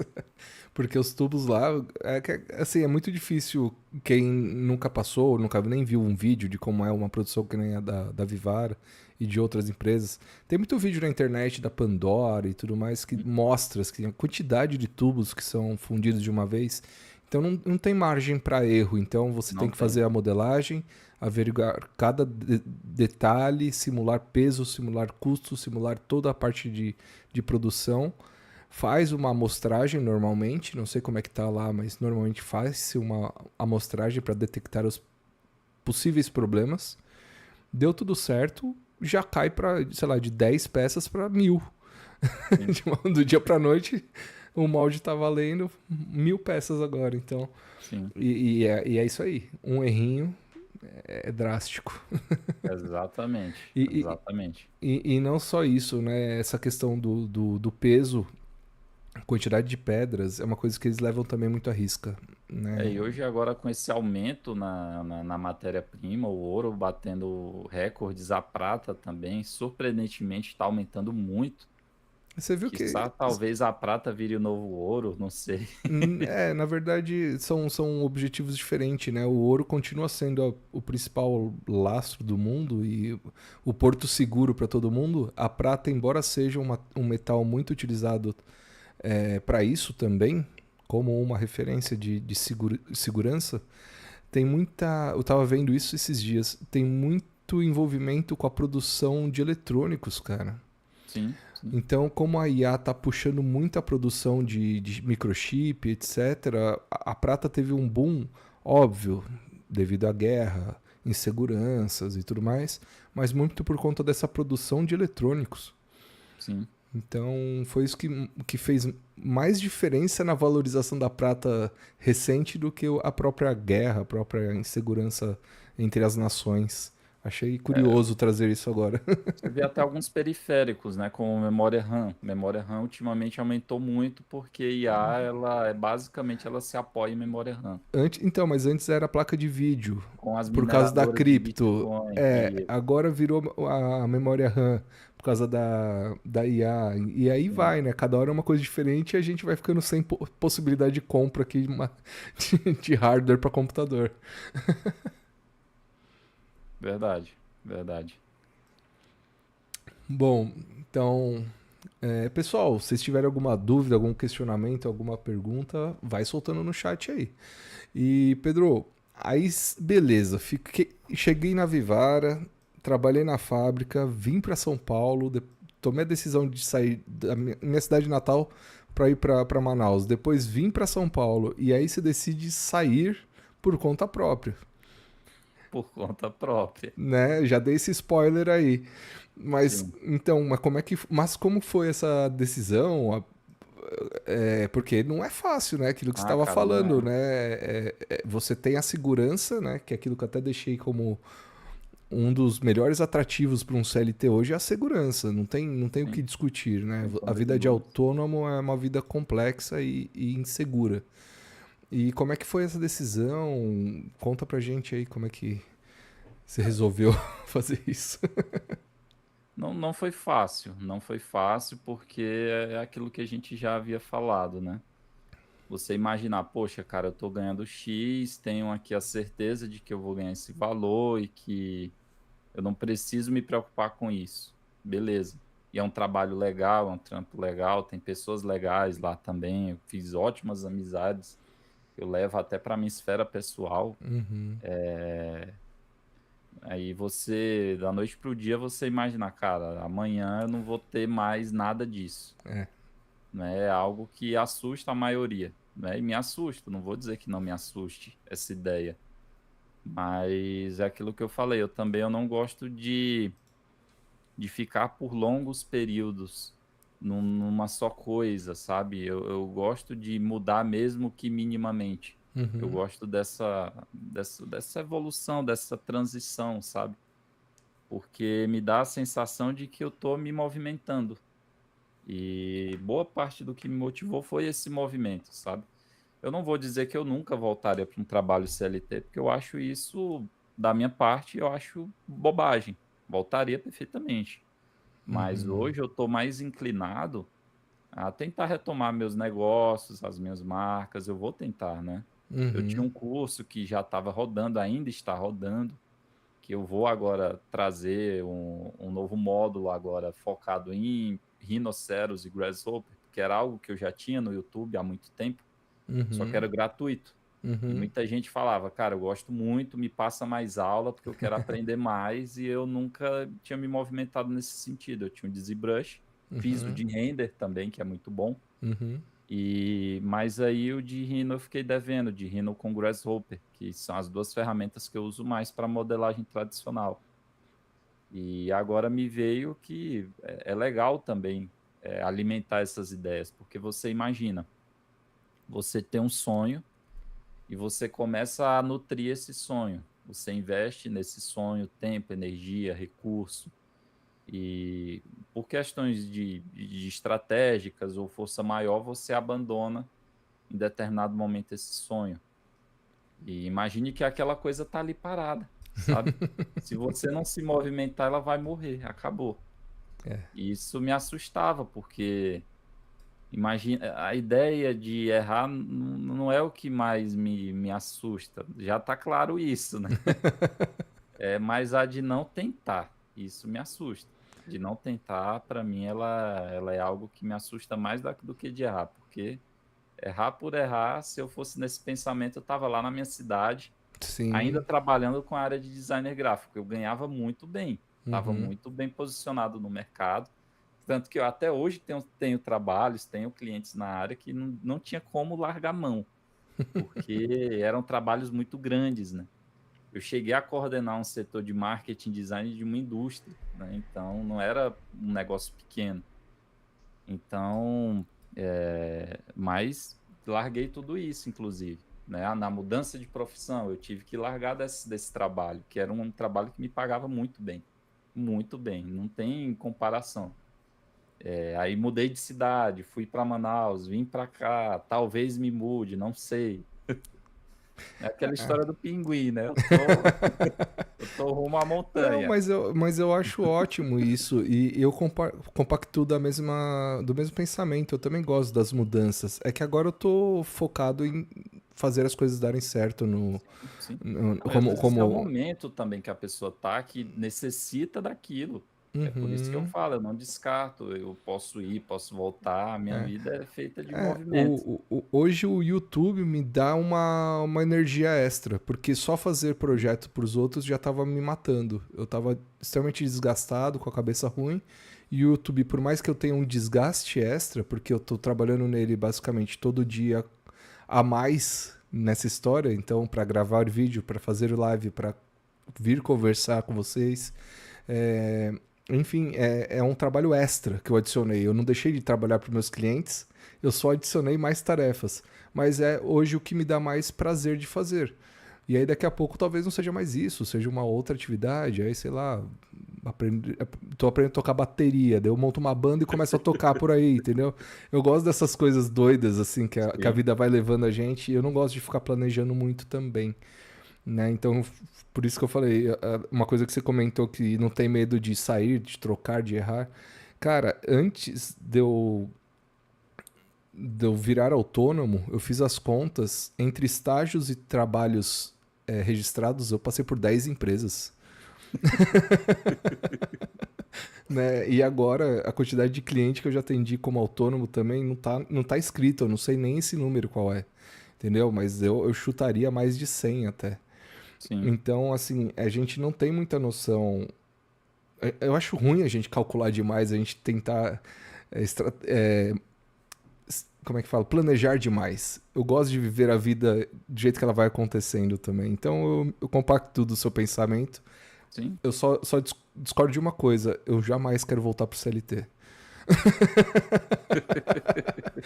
Não preciso nem dizer porquê, né? São milhões de razões, mas a insegurança seria o único motivo, assim. Se eu não tivesse Ah, sim, se eu não sim. tivesse funcionando, se eu não tivesse uma renda que me segurasse, eu com certeza, obviamente, abriria a mão de todo o restante para ter segurança. Mas hoje não é uma realidade. Hoje eu consigo me manter, consigo pagar minhas contas. Não tenho uma vida fácil, mas também não tô, né, desesperado a ponto de aceitar um trabalho CLT. Eu Mas, acho. Pode falar, desculpa. não, é só isso, porque já me ligaram há pouco tempo atrás. Inclusive a Vivar me ofereceu um valor bom até. E eu não quis nem pensar nessa proposta, eu não quis nem cogitar a hipótese, Entendi. né? Então, só isso Eu que eu... acho que às vezes também vai do que a pessoa ela busca a nível pessoal. Por exemplo, lá mesmo, eu tenho, inclusive você conhece a pessoa, o Luiz, que é um grande querido, Luiz Armando. Sim, sim, conheci Ele, recentemente. Aliás, eu só conheço ele porque eu tô nessa vida de autônomo, cara. sim, Me sim. envolvendo com outras coisas, porque foi numa palestra que eu conheci ele. O Luiz, ele é um cara que ele tem uma necessidade muito grande de interagir com pessoas, de estar ali em contato com pessoas. Tanto que quando eu me mudei para cá, para São Paulo, ele dizia: Cara, você tem que andar em metrô, cara. Você tem que andar em metrô. Sentir o calor humano. Eu dizia: Luiz, cara, eu já andei muito de transporte público. Não É, faz eu me entrar no metrô. Mas, enfim, voltando pro assunto, ele é um cara que ele precisa desse contato. E ele já foi autônomo durante um bom tempo, ele tinha uma marca própria, e ele sim. tinha um ateliê, ele era mais da banca, da mão, assim. Uhum, E então cara, ele se encontrou num trabalho de CLT, porque ele está numa empresa muito grande, em contato com muitas pessoas diariamente. E uhum. isso energiza ele, né? Isso talvez seja a única coisa que eu sinto falta. Então, tem pessoas que são mais introspectivas, que é o total oposto. que tá num ambiente desse drena a energia dela. Então, Então, mas é o problema de estar muito tempo na. Se fosse 2 vezes por semana, talvez eu aceitasse. 5 dias saindo de casa, né? No meu caso, teria que atravessar São Paulo e ir morar mais perto. E entrar no escritório lá.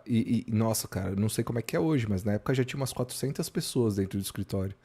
Então, sim, todo dia, cumprimentar 400 pessoas e você tá lá desenhando e 400 pessoas passarem e olharem seu desenho, darem palpite, perguntarem por que você tá fazendo aquilo azul e não verde, sabe? Era desgastante, a ponto de eu render muito menos do que eu rendo hoje.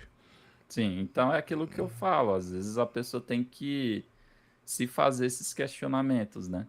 Onde é que eu me vejo melhor? Onde é que eu me adapto melhor? Não só falar, aqui eu ganho mais ou aqui eu ganho menos, ou aqui eu posso abrir minha latinha de cerveja no meio do dia e beber. Não é isso, sabe? Eu acho que o caminho não é por aí. Sim, sim. E pelo contrário, na vida de autônomo, se você não tiver uma disciplina muito boa, você também não vai dar É, certo. com certeza, Né? Que nem eu com falei pra certeza. você ontem, eu acordei super cedo, sentei 8h10 da manhã, eu tava no computador e saí 10h30 da noite.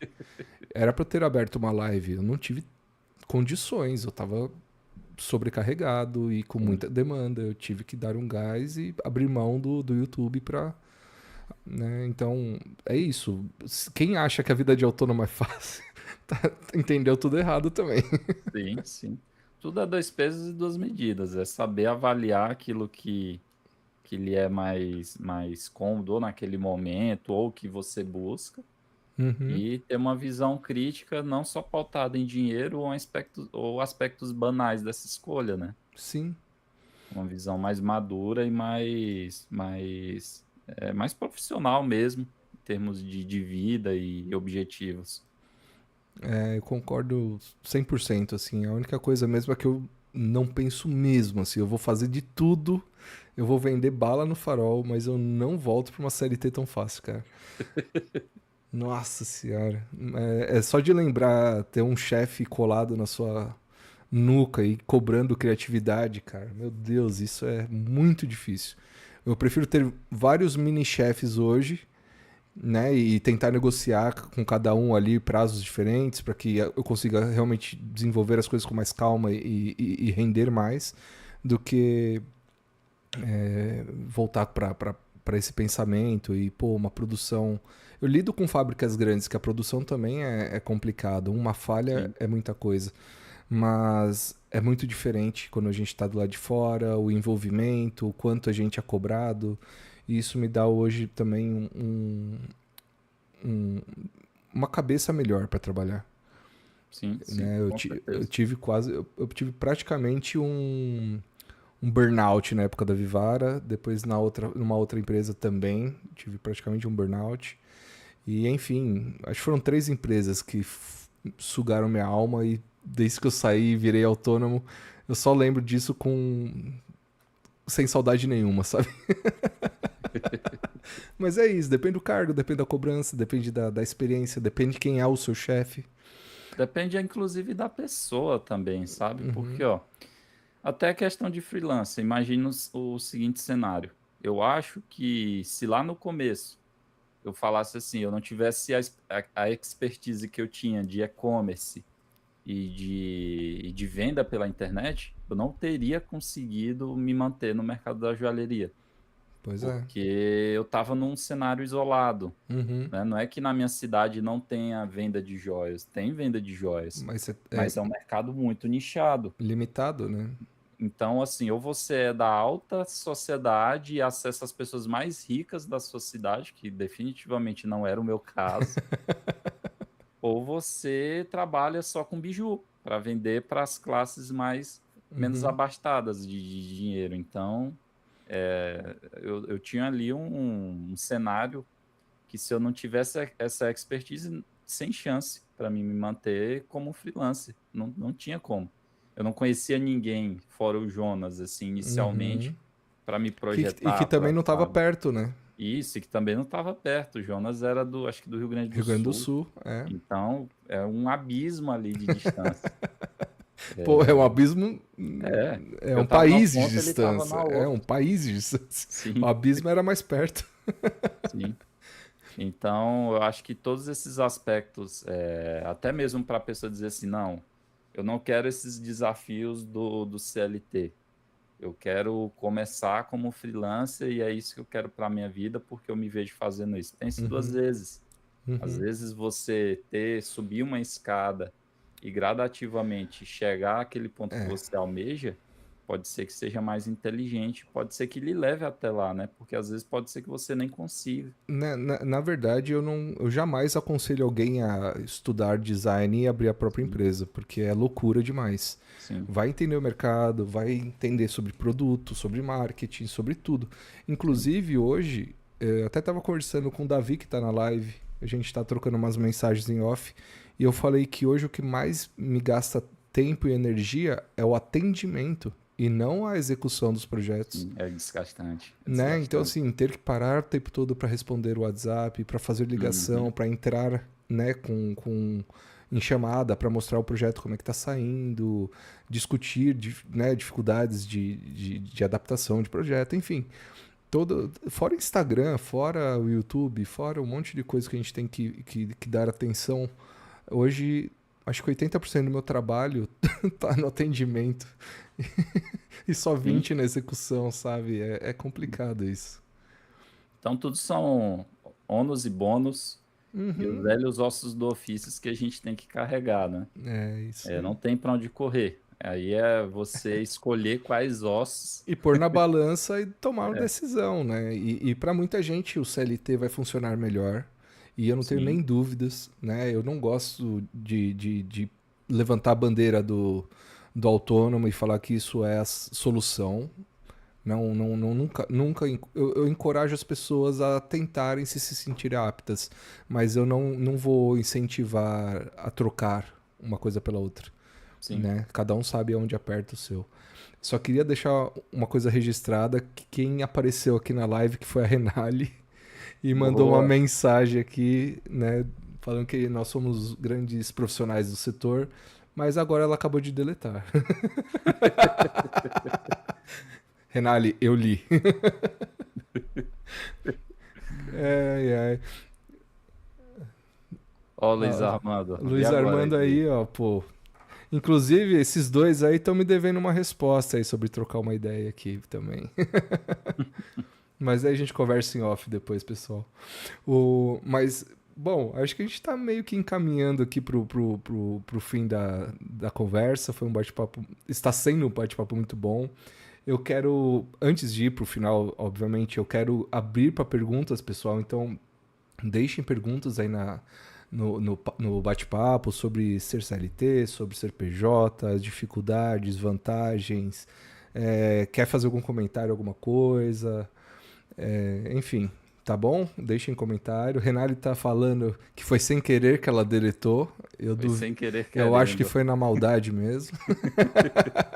Que a Renali entrou na empresa quando eu estava lá. Ela já virou um dinossauro na empresa já. Né? Mas tá comandando lá toda a sorte do mundo pra você, viu, Renali? Tô com saudade. Aliás, vocês vão pra Feninger? Estarei lá, hein? No Espaço Design. Cara, eu vou. Você vai? Eu tive que mudar o meu cadastro lá, mas deu Uhum. certo. Só vou Legal. ter que atualizar quando eu chegar lá agora. Mas eu vou sim. Ah, então a gente se vê lá daqui a pouco Boa, bora tempo. marcar. Não, Bora estarei lá. marcar. Eu vou pelo menos 2 dias, mas é capaz de eu ir mais do que isso. E a Feninja, se for no mesmo lugar que foi no ano passado, é pertinho da minha casa. Eu É, fico caminhando. é longe. Meu Deus. Pra mim é do lado, é do lado. Eu peguei 3 acidentes na minha última ida. Foram 2 horas para ir de carro. Sim, sim. Olha lá, o Luiz e a Renali confirmaram que vão e eu encontro com vocês lá. Eh, Ó, falou para chamar o Igor e o Oldemar. O Aldemar eu conheço, o Igor ainda não, mas o Aldemar eu conheço. O Boa. Aldemar ele é bem conhecido aí. Para quem trabalha com 3D, ele já. Eu conheci o Oldemar. Aldemar através do Jonas também. Um cara bem. Ah, legal. Ele é interessante. Bom, depois você me apresenta ele. Eu não sei se Boa, eu boa. conheço, mas enfim. Pô, fiquei feliz que eu vou encontrar vocês na Feninger. Aliás, quem mais assistir essa live, deixa um comentário aí. Me encontre lá no Espaço Design. Estarei lá com o pessoal e eu fico rodando a feira o dia inteiro. Mas eu normalmente eu paro um pouquinho lá no stand também, fico com vocês lá. É, bom, eu queria. Bom, a gente já tá bem avançado no papo, acho que a gente já falou bastante coisa, já foi mais de 1h30 de bate-papo, Sim. né? Passa rápido demais. E eu queria que você contasse, para meio que encaminhando aqui pro final, mas esperando as perguntas da galera, que você falasse um pouco do seu treinamento, como é que funciona, como é que foi criar esse treinamento. Eu tenho vontade de criar um treinamento, até hoje eu não sentei para fazer isso. Como é que foi? Conta pra gente aí essa história também. Só antes de falar do treinamento, o Thiago botou uma mensagem ali. Cara, o Thiago é gente fina. Só que o Thiago, ele, se o cara não tiver a mão suja, pra ele não é ourives. Eu, Ele é daqueles que se o cara não tiver a mão cascuda, não é ixi, profissional. minha mão não é muito, não. Pois, Eu falo que eu sou Orives de 3D, assim, que eu sou o cara mais rústico, que fica pensando em toda a parte do acabamento, fica pensando que põe pedrinha por pedrinha, garrinha por garrinha, eu sou o cara detalhista, assim, então. cara, eu sou Nutella. Quando eu Eu produzia, sou cara, eu Nutella. era Nutelaço. Eu usava luva, máscara, entendeu? Quiçá botava música clássica no fundo. Aff, Maria, não. Bom, Era Nutelaço. eu vivo com música no ouvido também, cara. Eu trabalho o tempo todo. Isso era um problema pra trabalhar nas empresas, sabia? Principalmente lá na Vivara, porque era tanto barulho, tanta gente ligando, e-mail, não sei o que, um monte de coisa pipocando, que eu botava meus rockzinhos na orelha e ficava. Só que daí o pessoal importante chegava atrás de mim, me chamava e eu não ouvia.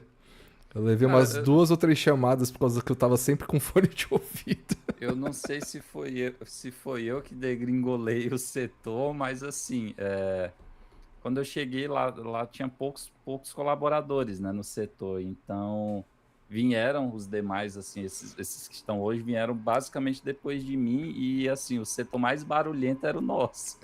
Era o setor da balbúrdia. Ah, mas a parte criativa normalmente Era. é mais bagunceira Os mesmo. demais era assim, em silêncio, era aquela coisa que você não. Um lápis caiu no chão, você ouvia, se você ficasse calado. Mas a gente era o setor da balbúrdia. Ó, vieram já 2 perguntas aqui, ó. Vocês acham bacana diversificar a produção das joias junto com projetos de 3D e serviços de impressão? E como vocês veem o mercado de serviços B2B? Por favor. Cara, eu acho super válido. Ó, Luiz, João que falava mais. Mas deixa eu voltar aqui ao tema.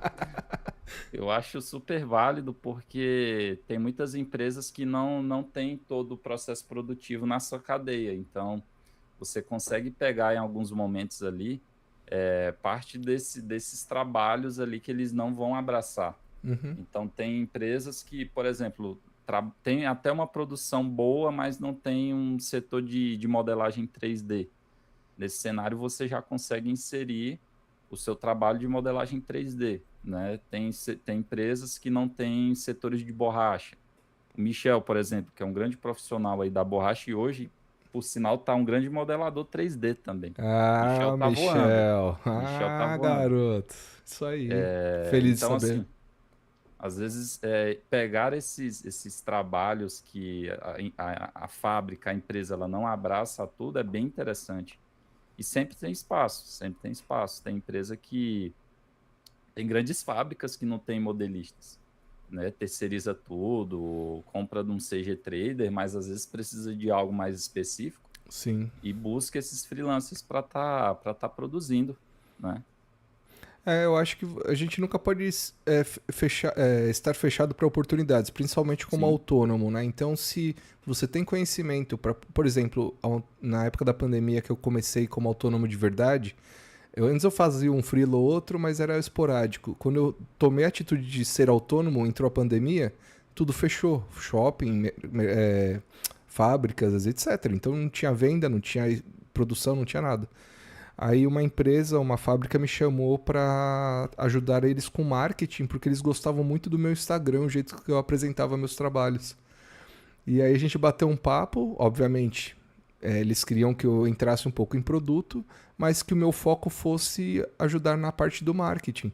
E eu falei, bora, vamos nessa. Vocês gostam, eu sei atuar até aqui. Tudo bem? Tudo bem. Vamos aprender junto? Vamos. Pô, participei de shooting, organizei stand na Feninger, participei de publicações, enfim, eu fazia tudo. Eu que defini o Instagram inteiro da empresa. Cara, experiências bem diferentes e que eu, por estar apto e aberto, eu fui lá e fiz. E deu certo. Foi Sim, ótimo. sim, sim. Né? E sobre modelagem, diversificar a produção de joias junto com uma. A produção de joias aí eu, por exemplo, não consigo entrar muito, né? Eu não faço, mas acho que, por exemplo, se você encontrar uma loja que aceita a sua marca lá dentro, ou a sua produção lá dentro, também não vejo por que você não negociar e entrarem num acordo. Isso é bom também porque, assim, tem certos tipos de peças que às vezes a empresa tem todo o processo produtivo, tem gente lá trabalhando, mas que, cara, ela às vezes não é interessante para ela fazer. Então, nesse inteirinho, às vezes você pega um ou outro cliente, mesmo com produção, produzindo para outra fábrica. Então, isso também é muito comum, essa concatenação entre produtos. Você tem fábricas que são especializadas em fazer tarraxas, fábricas que são especializadas em fazer correntes, Uhum. fábricas que são especializadas em fazer estamparia. E essas fábricas, elas se conectam e vendem umas para as outras. Isso é bem incrível para esse mercado menor, Sim, né? sim. Na verdade, é como deve se fazer, eu acho até. Sim, Porque se você sim, não faz tarraxa, por que que você vai se meter a besta e fazer tarraxa, sendo que você pode sim, comprar e botar no mercado, sim, né? sim, sim, Ganha tempo, é produtivo. sim. Ah, e o Luiz respondeu aqui, muito bom, tenho a mesma opinião que vocês. E tem uma outra pergunta da Ihairu, eu espero que eu tenha Sim. pronunciado certo. Na opinião de vocês, peças conceituais são melhores do que peças que seguem tendências ou não? Bom, quer responder primeiro? Eu acho que o cenário ideal é você sempre dosar, porque o conceitual, ele é interessante porque às vezes você acerta muito bem no conceito e a peça performa bem. Falo em termos de venda, né? Uhum. E às vezes, mesmo que essa peça não venda bem, ter aquele modelo bonito que chama a atenção, mesmo numa vitrine ou num perfil do Instagram, às vezes é interessante também, mesmo que não venda. E se tratando de tendência, isso aí é indispensável, porque a tendência é o que vai fazer a máquina girar. Então você tem que ter commodity também, produtos que você tem certeza que vai vender. Isso aí não tenho dúvida, é indispensável. Mas eu acho que essa dosagem das duas coisas é legal, porque quando você traz conceitos diferentes, você se destaca. Mas se você só pensar em tendência e números de vendas, você fica estagnado e você vai parecer só mais um entre milhares. É esse o efeito e a imagem que você vai imprimir para o seu público. Bom, concordo 100%, mas eu acho que assim, você tem que ter muito claro o público que você quer atingir. Também. Acho que esse é o maior segredo. Você saber quem é seu público, o que, que ele está disposto a investir o dinheiro dele, ou seja, adquirir dentro da sua marca, vai guiar na sua decisão de estética, de ser uma coisa mais conceitual. Então, se você quer esse status e tem esse público, é ali que você tem que se posicionar. Mas, ao Sim, mesmo tempo, você não pode deixar de ofertar os clássicos, aquele commodity. Então, pô, eu vou ser uma joalheria de peças conceituais. Tá bom, mas e o cara que quiser pedir a esposa em casamento, como é que ele faz? Ele não vai ter um solitário dentro dessa empresa? Ah, tem esse solitário conceitual. Pô, mas o solitário, ele quer algo parecido com o da Tiffany. O clássico, aquele basiquinho. Então, assim, entender o seu público, na verdade, é o que deve guiar. Não tem melhor ou pior, né? A gente pode desenvolver um monte de peça conceitual e não ter nada de desempenho, e eu vi isso acontecer em todas as empresas, tá? Assim como também, às vezes, até no clássico a gente erra. Então, Sim. é normal. E o que eu ia comentar que eu acho bem legal também é que na própria Vivara, acho que é um bom exemplo disso, a gente acabava meio que dividindo a coleção em fragmentos, vamos colocar assim. Então, a gente tinha um objetivo claro, uma coleção assim, assado, no preço X.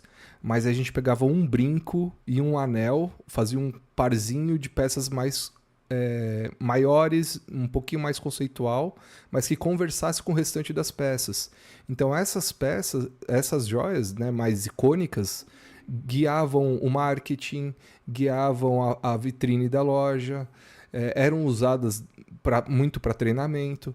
E com isso a gente tinha um mix dentro da mesma coleção de peças mais básicas, para atingir o público mais básico, e umas peças mais conceituais, maiores e tudo mais. E obviamente, sempre olhando para a tendência como um guia, para também não sair fazendo coisas da nossa cabeça, porque isso é bobagem, tá, gente? Ninguém cria 100% da cabeça. Sempre tem um envolvimento com a tendência, com conceitos, porque senão você também não vai conseguir comercializar muito provavelmente essas peças.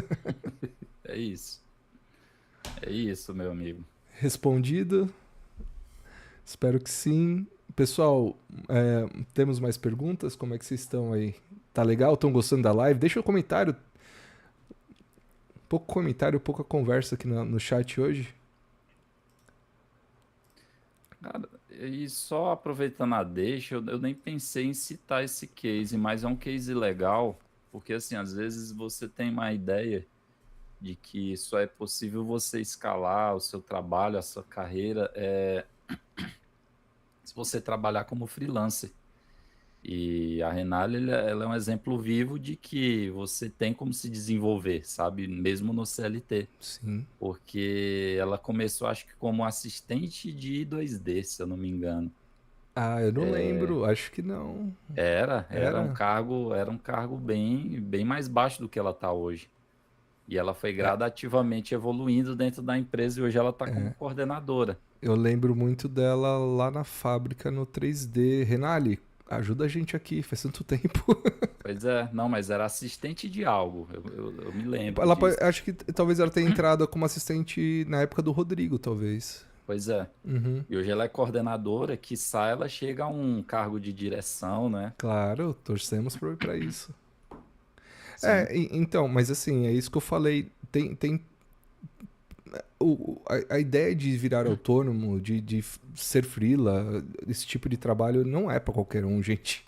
sim, não é. Pelo contrário, né? Eu acho que é pra poucos, no fim das contas. Não é. A Você quanti... adaptar a sua rotina, a sua vida, lidar com as inseguranças e os medos não é fácil. e a quantidade de gente que vira freela e volta pro CLT também é muito grande. Porque não se adapta, não se estrutura Sim, direito, não tem desenvoltura, não tem cara de pau de ligar nas empresas e oferecer o serviço, sabe? É difícil, o começo principalmente, ele é bem desmotivador, assim, então é difícil, não é para qualquer um. E se eu não tivesse muito tempo de mercado, talvez eu tivesse tido muitos problemas para iniciar minha carreira de autônomo. ah, não é fácil. Não é fácil. Porque eu já vinha só com joias, na época, há uns 10 anos. Então, assim, eu já conhecia muita gente do mercado, já estava envolvido nas feiras, né? Tecnogold e Fenninger, eu sempre estava presente. Conhecia as principais fábricas e quando eu tive a oportunidade, eu fui para a Fenninger só para oferecer meu trabalho. Então, o meu foco não era olhar nenhuma vitrine, era bater na porta dos stands e falar: olha, tá aqui meu cartão, agora eu tô ofertando serviço por conta própria. E foram aí que eu consegui os clientes, primeiras oportunidades. Sim, sim, com certeza.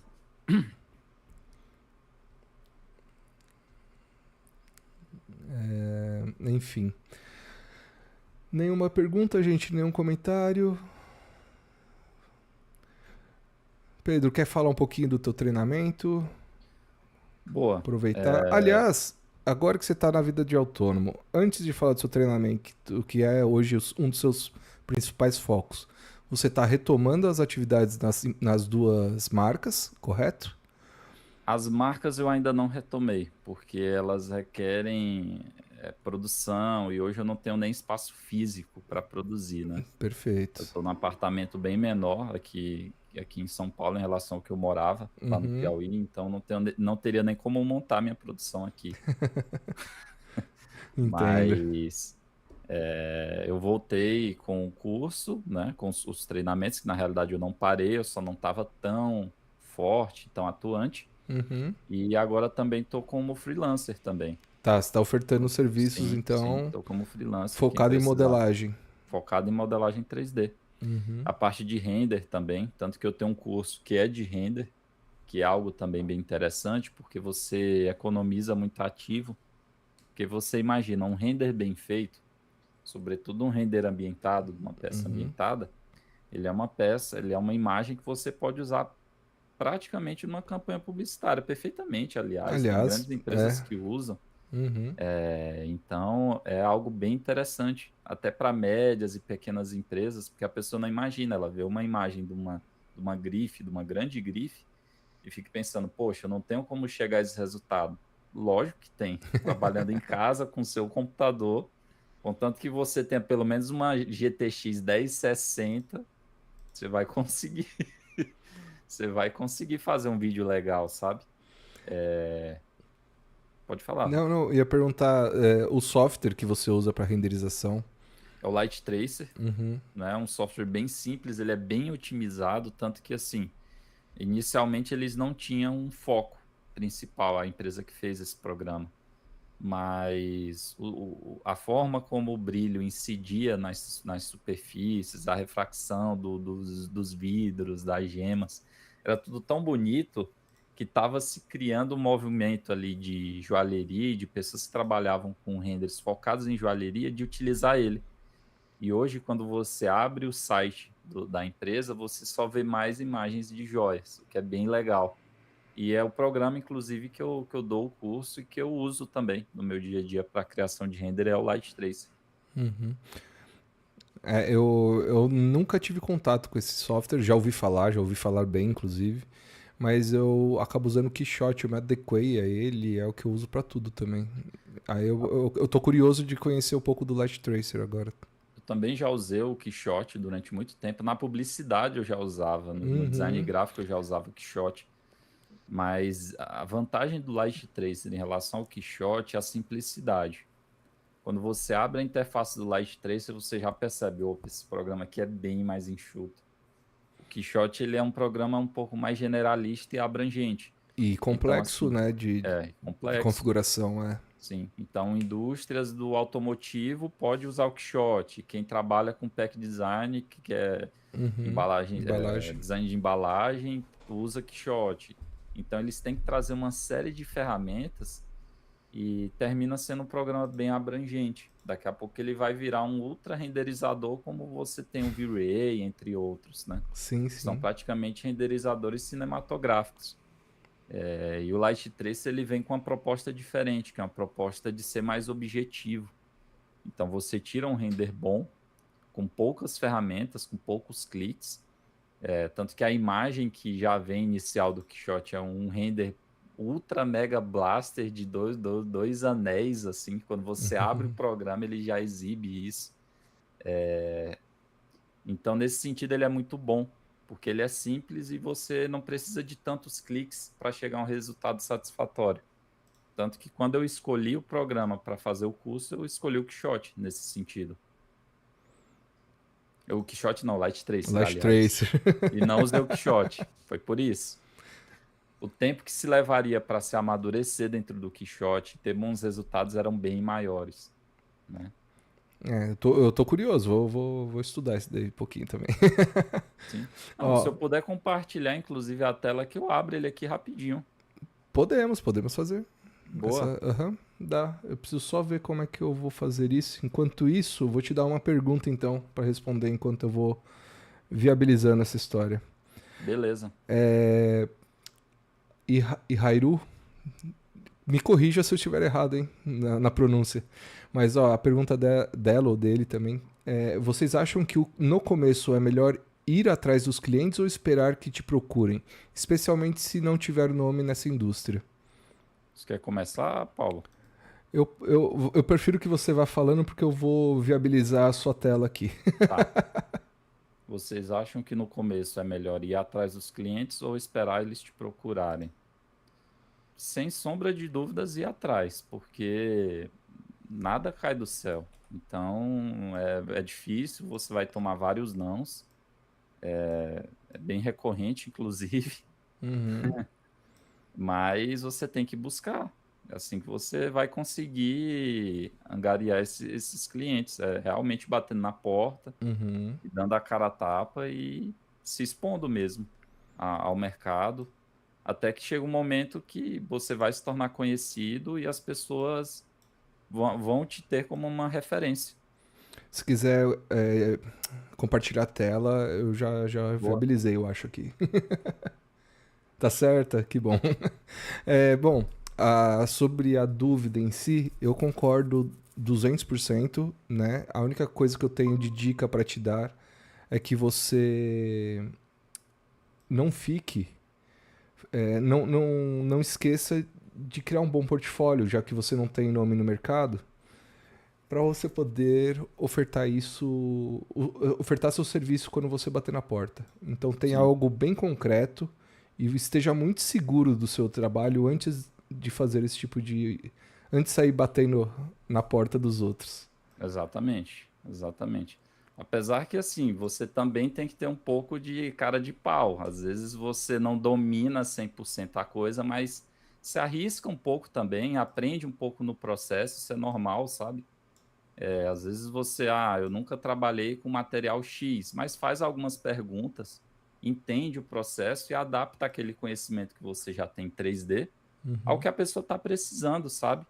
Eu acho que um pouco de ousadia também é necessário nesse sentido. Sim. Não ter muito medo de dizer assim, eu vou vender um projeto e ele não vai dar certo. Não, porque ajustes são são bem necessários nos processos produtivos, é normal. Então, às vezes, um pouco de ousadia também em se meter, em se dar, se expor, até mesmo para coisas que você não tem muito domínio, mas entende mesmo um pouco, mas não tem muito domínio, é interessante, até mesmo para você evoluir. Isso é legal. Bom, aqui a primeira, só vindo aqui para o Light desse aqui já é a tela inicial do programa. Quando você abre o programa, isso aqui já é um Hum, render que está rodando dentro dele. ele é renderizador em tempo real, igual o Quixote, né? Em tempo real. E detalhe, a timeline aqui, as opções dele de animações também são bem simplórias. Ó. Você vê aqui que ele já vem com a opção de cena Rotate, que é o 360. Ó. Uhum. Isso é bem legal também. Uma outra vantagem dele em relação ao Quixote é o seguinte: no Quixote dá para fazer isso, mas aqui você faz de forma bem mais fácil, que é a construção do seu HDR. Ele tem os HDRs padrões, que você consegue mudar aqui, ó, nessa janela. Ele tem vários. Só que você também pode fazer o seguinte: eu vou aplicar esse, que é um HDR sem muita informação de visual, e vou reduzir a intensidade dele, para deixar ele só como se fosse alguns ruídos ali na minha imagem. Vou mudar a cor do fundo, vou colocar um fundo mais escuro. E vou nessa janela de luzes editar esse HDR em tempo real, aplicando luzes em locais diferentes. Deixa eu só tirar aqui essa janelinha daqui. Ó, você consegue criar a sua iluminação de forma bem simples. Tem vários tipos de luzes aqui que você aplica e edita o seu HDR. Isso é legal que não são luzes físicas. Eu não estou colocando isso aqui no cenário. Eu estou fazendo a edição do HDR em tempo real. Isso é bem legal no Light Tracer, porque você consegue ter um resultado bom em pouco tempo. Ó, dá para diminuir o radiance Uhum. e ir construindo a iluminação da sua cena. Isso é legal porque você tem um determinado tipo de peça e você quer destacar uma determinada curva do seu modelo. Esse tipo de render mais básico, você faz exatamente isso.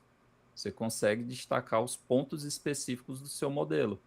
Algo que na fotografia tradicional você teria muita dificuldade. Sim. Aqui já é plenamente possível. Se eu quero jogar uma luz aqui dentro do aro, eu estou movendo o ponto de luz, ele bateu ali. Eu posso aumentar ou diminuir. Diminuir o radiance, mudar a cor dessa iluminação também. Se eu quero que ele tenha outra tonalidade, eu consigo mudar isso aqui. Aqui. Consigo colocar outro tom de luz. Aí você já consegue criar uma iluminação bem legal em pouquíssimo tempo. O bloom também, o efeito de bloom, por exemplo, no Blender é bem chatinho de configurar. Aqui você configura de forma bem rápida e fácil Isso é também. bem legal. Pois é, ó, a intensidade, o tipo ali do raio, ó. Um outro aspecto legal também, pode zerar também, retirar Sim, completamente. sim. Uhum. Outro aspecto legal também sobre a questão das luzes aqui dentro é que você pode, por exemplo, criar uma luz dentro do Photoshop desenhando. É só criar uma imagem em preto e branco e importar através desse botão. Então você cria o efeito de luz que você quer. Por exemplo, esse aqui é bem interessante. Ó. Vou aplicar ele aqui, vou aumentar o tamanho dele, porque ele traz essa informação quebrada aqui, onde pega um highlight, geralmente numa aresta, e vem para uma superfície mais plana. Essa luz é bem legal também para fazer esse tipo de efeito. Ó. Enfim, é um programa bem... Aqui você configura o denoise, que é para retirar o ruído. Aqui ele tem uma IA também que otimiza o processo de render, tanto que quando eu cliquei aqui, ó, se você percebeu, o ruído ele já saiu. Uhum. Então é um programa que você tem bons resultados em pouquíssimo tempo. Se você quiser Ele também é... aplicar algumas geometrias para dar um efeito de reflexo real à sua peça, você consegue também. Ó, apliquei aqui um plano de fundo Uhum. e vou mudar a cor desse plano de fundo. Ó. Você já consegue fazer isso. Ele vai contaminar um pouco os reflexos da sua peça. Tem como isolar também isso, que é legal do Light Trace. Por exemplo, eu posso selecionar ele, esse material específico, a prata, e isolar. Aí ele não vai sofrer o efeito do fundo. Isso é magnífico também. Que na fotografia é impossível de você fazer. Entende? Até dá, mas vai Não, você vai ter necessitar pós-produção, né? Não, não, você teria que mascarar de algum jeito o Sim, reflexo, não sim, seria algo simples, sim. né? Ou então ter que realmente editar o pós, né? Outra coisa legal dele é que ele também tem diferentes tipos de render. Também tem essa opção que é deixa eu lembrar, não é o normal. Não, esse aqui é o de profundidade, é o albedo. Essa modalidade de render, você consegue exportar essa imagem e isolar dentro de algum editor de foto, como o Photoshop, para fazer pós-produção Máscara. também. Uhum. Você vê, ó, que as pedras estão isoladas, a prata está isolada, o ouro está isolado. Isso é bem legal também. Então ele tem outras formas de render aqui, que é o index, na realidade, que ele separa por geometria. Então cada geometria está de um tom diferente, é o index. O clay é legal também para gerar esse efeito de oclusão, que são essas sombras, porque materiais metálicos geralmente matam muita oclusão. Então você faz um render com clay e joga dentro do Photoshop, você consegue somar essas duas imagens e deixar um render mais volumétrico, com mais volume. Então, cara, assim, é muito simples. Você vê que eu estou só dando cliques Sim, sim. aleatórios aqui e a coisa está acontecendo. Ele me parece ser bem mais didático, né? Sim. Intuitivo, talvez seja a palavra. O processo de animação, a biblioteca dele de materiais também é muito completa. Ó. Se E ele você... parece ser leve também, né? O Muito, Quixote tem muito. uma dificuldadezinha da renderização que é isso, né? É um pouquinho mais pesado para rodar. Então, se você tem a versão original, você consegue fazer o download de todos esses materiais. Ó. E é um programa barato, por sinal. A licença dele hoje, eu acho que tá em torno de 150, 180 dólares. Então, convertendo em real, vai dar uns R$ 700 a vitalícia. Uhum. Então, ainda é um renderizador barato. Acabei de baixar o material, posso aplicar. Consigo editar esse material aqui também com muita facilidade. Ah, eu quero ele na escala menor. Vou reduzindo a escala. Consigo É. mudar os aspectos desse material também. Então, ele é bem legal nesse sentido. Isso é só um dos treinamentos, que é o treinamento de renderização. O ZBrush também é bem legal. Eu uso IA no processo, uso um pouco de Rhino. Então, é bem interessante. É, o ZBrush é onde eu tô mais investindo minha vontade de aprender. Cara, eu sempre quis fazer personagem, cara. Eu sempre tive o sonho de fazer personagem. Então, eu comecei com isso, cara. Eu comecei com personagem específico para publicidade, mascote. Eu fiz muito mascote. Já foi aqui? Vamos voltar pro layout do bate-papo, porque eu tô Bora, incomodado, tá tudo torto aqui. Eu bora. fiz no improviso aqui. Deixa eu parar de compartilhar. Aqui. Beleza, olha lá, pronto. Agora nós estamos no layout correto. Então, você estava falando que começou no 3D pensando em personagem também? Pois é, eu modelava mascote, né, para publicidade. Eu sempre gostei de cinemas e jogos, era o meu sonho. Então, o meu start foi na modelagem de personagens, só que especificamente mascotes. Cara, eu tinha.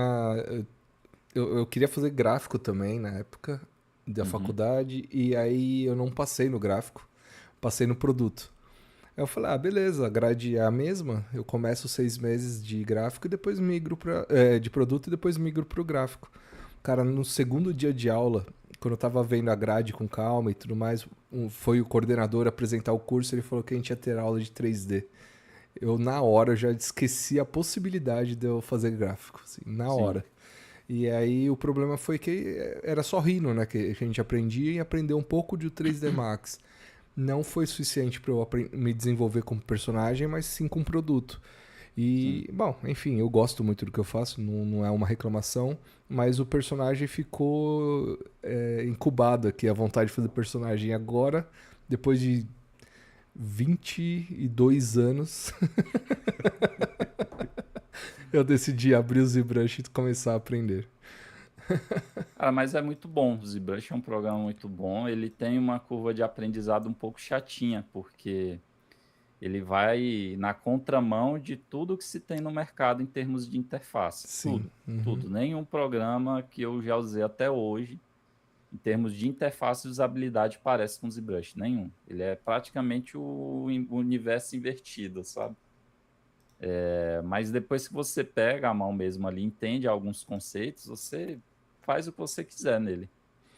É, eu tô engatinhando e eu tô mesclando. Então eu tô aprendendo o ZBrush, fazendo já, botando a mão na massa nos meus produtos mesmo. Então eu vou mesclando. Eu subo a estrutura de um anel, por exemplo, de um pingente e trabalho o restante da textura, amassar aqui, né? Fazer aquelas brincadeiras com o ZBrush. Mas eu quero depois aprender a modelar mesmo no ZBrush. Abrir e começar do zero ali.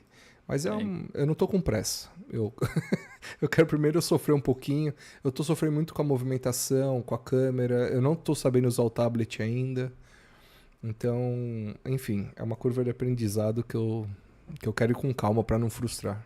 e isso é legal, porque assim, Paulo, você pode perfeitamente hoje abrir uma IA, tipo uma Tripo da vida, que eu Uhum, nem pagaria para ensinar um negócio desse, uhum, mas você pode abrir essa IA, joga lá a imagem do seu conceito e dá um acabamento no ZBrush.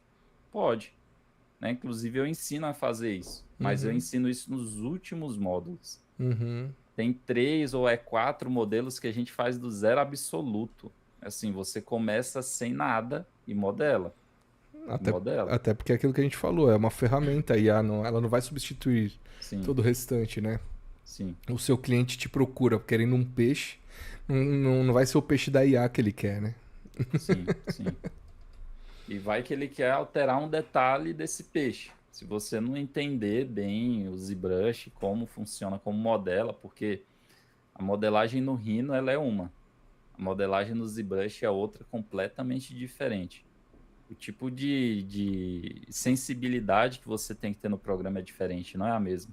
Uhum. No Rhino você tem um padrão de modelagem mais estruturado, onde você pensa assim, vou fazer uma curva e dessa curva vai nascer essa superfície que vai nascer esse sólido. Você tem um processo estruturado. No ZBrush, ele é mão livre. Você não tem nada e você tem que fazer daquela esfera sair um Megazord, sair um boneco, sei lá, o que você queira. Sim, exatamente. A minha dificuldade é entender esse processo. Até Sim. hoje é entender esse processo. Aí o que eu tô fazendo é exportando do Rhino algo quadrado e alterando lá para chegar com a estética que eu quero. Isso ajuda, mas assim, imagina que o processo de modelagem do ZBrush, quando você quer fazer algo do zero, imagina que é o mesmo processo de modelagem de massinha de modelar. Quando você está modelando com massinha de modelar, você tem uma massa disforme, você vai gradativamente dando forma a essa massa. É É o isso aí. mesmo processo no ZBrush. Tanto que existe também métodos no ZBrush, onde Sim, você sim. vai ter uma blocagem inicial, vai ter uma blocagem secundária e uma terciária para detalhes finos. Então, é basicamente o que você faria também se você estivesse modelando em clay. É, É o mesmo processo. exatamente. É, enfim. Vamos ter que assistir o curso. Boa. Pessoal, acho que é isso então. É, Espaço para as últimas perguntas. Caso você queira conhecer um pouquinho mais do treinamento do Pedro, tem tudo ali na descrição. Tem o link, tem o cupom com desconto de 15%. Todos os cursos, né, podem ser aplicados. Sim. Tem curso com renderização, com IA e somente o ZBrush, é isso? São os 3 cursos? O ZBrush eu abordo um pouco de Rhino, básico de Rhino, bem básico. Mais ZBrush, mais IA, no Uhum. processo aplicado à modelagem.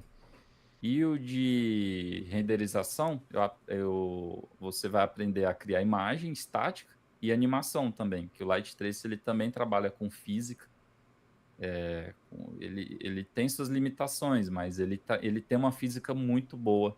Tanto para criar imagem de produto, ele é muito bom. Então, atualmente seriam esses dois, o de render e o de modelagem com ZBrush. Maravilha. Bom, tava aqui esperando mais perguntas, não veio. Então, acho que eu vou despedir da galera, Pedro. Na verdade, eu vou me despedir de você, mas fica aqui, Boa. tá? Que a gente se despede depois em off. Mas queria muito agradecer mais uma vez a sua disponibilidade. Né? Eu te mandei uma mensagem do nada no Instagram, quando eu vi que você estava fora da Vivaro, eu falei, pô, agora é hora de falar com ele. E você super topou a participação, putz, conversou sobre tudo, não teve nenhum ponto que você não aceitou falar sobre, inclusive era um receio que eu tinha a gente abordar e falar sobre a Vivaro. Eu não tenho mais receio, porque eu sempre falo e ficou no meu passado. Acho que foi né? Não tenho nenhum bloqueio contra, mas muita gente que está lá ou passou por lá tem receio de falar, assim como falar de outras empresas também. Então, fico muito feliz que deu para a gente bater esse papo tão aberto, tá? E espero muito que você tenha uma excelente sorte nessa nova caminhada, né? É um passo difícil agora a retomada, mas você vai tirar de letra porque você já viveu isso antes. Sim, E sim. conte comigo, precisando de alguma coisa, tá Obrigado. bom? Muito obrigado. Agradeço o espaço, agradeço quem assistiu também, comentou. E é isso, meu amigo. Bom, deixa suas redes sociais aí pra galera, embora esteja embaixo aí o tempo todo do layout no YouTube, tem Sim, na descrição também, mas acho que é legal você falar o que tem um você... canal do YouTube, né? Pedro Lobo Academy. Tem site também, pedrolobacademy.com.br. O canal do YouTube é bem legal, porque tem tutoriais ali que é de ponta a ponta, né? Onde você vai realmente ver o processo. Não é só uma time-lapse, tem time-lapse também. Mas tem uma playlist lá que só são de tutoriais, que eu fiz uma série de videoaulas gratuitas para quem quiser assistir. Inclusive me senti lisonjeado, porque eu até lhe falei, né, em off, que a PJ Chain visualizou Pô, isso aí foi muito legal. um dos meus stories lá, eu mandei uma mensagem para ela agradecendo, ela respondeu, que é uma baita inspiração, né, cara, para todo mundo que modela e usa Sim, rima. e principalmente no YouTube, né? Nas redes Sim, sociais, de forma geral, ela é muito forte. sim, demais, demais. E é um show de simpatia, cara. Eu não esperava que ela fosse responder, ela respondeu, mandou um abraço pro Brasil. Gente boníssima, cara. Fiquei surpreso, de verdade. E é isso. Quem quiser conhecer um pouco mais do meu trabalho, pode ver também no Instagram. Eu tô lá também, Pedro Lobo Academy. Tem um site e tem o YouTube. Então é isso, pessoal. Confiram lá as redes sociais do Pedro. Confiram o curso também. Aproveitem se tiver interesse de conhecer um pouco mais, de fazer o curso de ZBrush. Aproveitem, tem um descontinho para vocês lá também. E é isso. Queria agradecer a todos que estiveram aqui também. Eu vou encerrar por a live agora. O Robertinho mandou um abraço aqui, falou que adorou o papo. Valeu, Robertinho, pela presença aí. Boa, Tá sempre junto também. Eu desenvolvo algumas peças que ele tá presente e é um grande parceiro aí de modelagem 3D também. boa. E é isso, galera. Brigadão aí pela presença de todos. Se você chegou até aqui, deixa um recadinho aí também na live. Se você viu depois, deixa um comentário do que você achou desse papo. E vejo vocês em breve com alguma modelagem ou algum convidado novo aqui. Tá certo? Ó, a Julieta também tá aí, ó. Acabei de ver. Galera, brigadão. Vou encerrando por aqui. Pedro, fica aí, hein? Tranquilo. Valeu, valeu, pessoal. Boa noite pra vocês, bom descanso. E se cuidem que amanhã ainda é quinta-feira, tem trabalho pra caramba aí. Falou, Valeu, falou. valeu.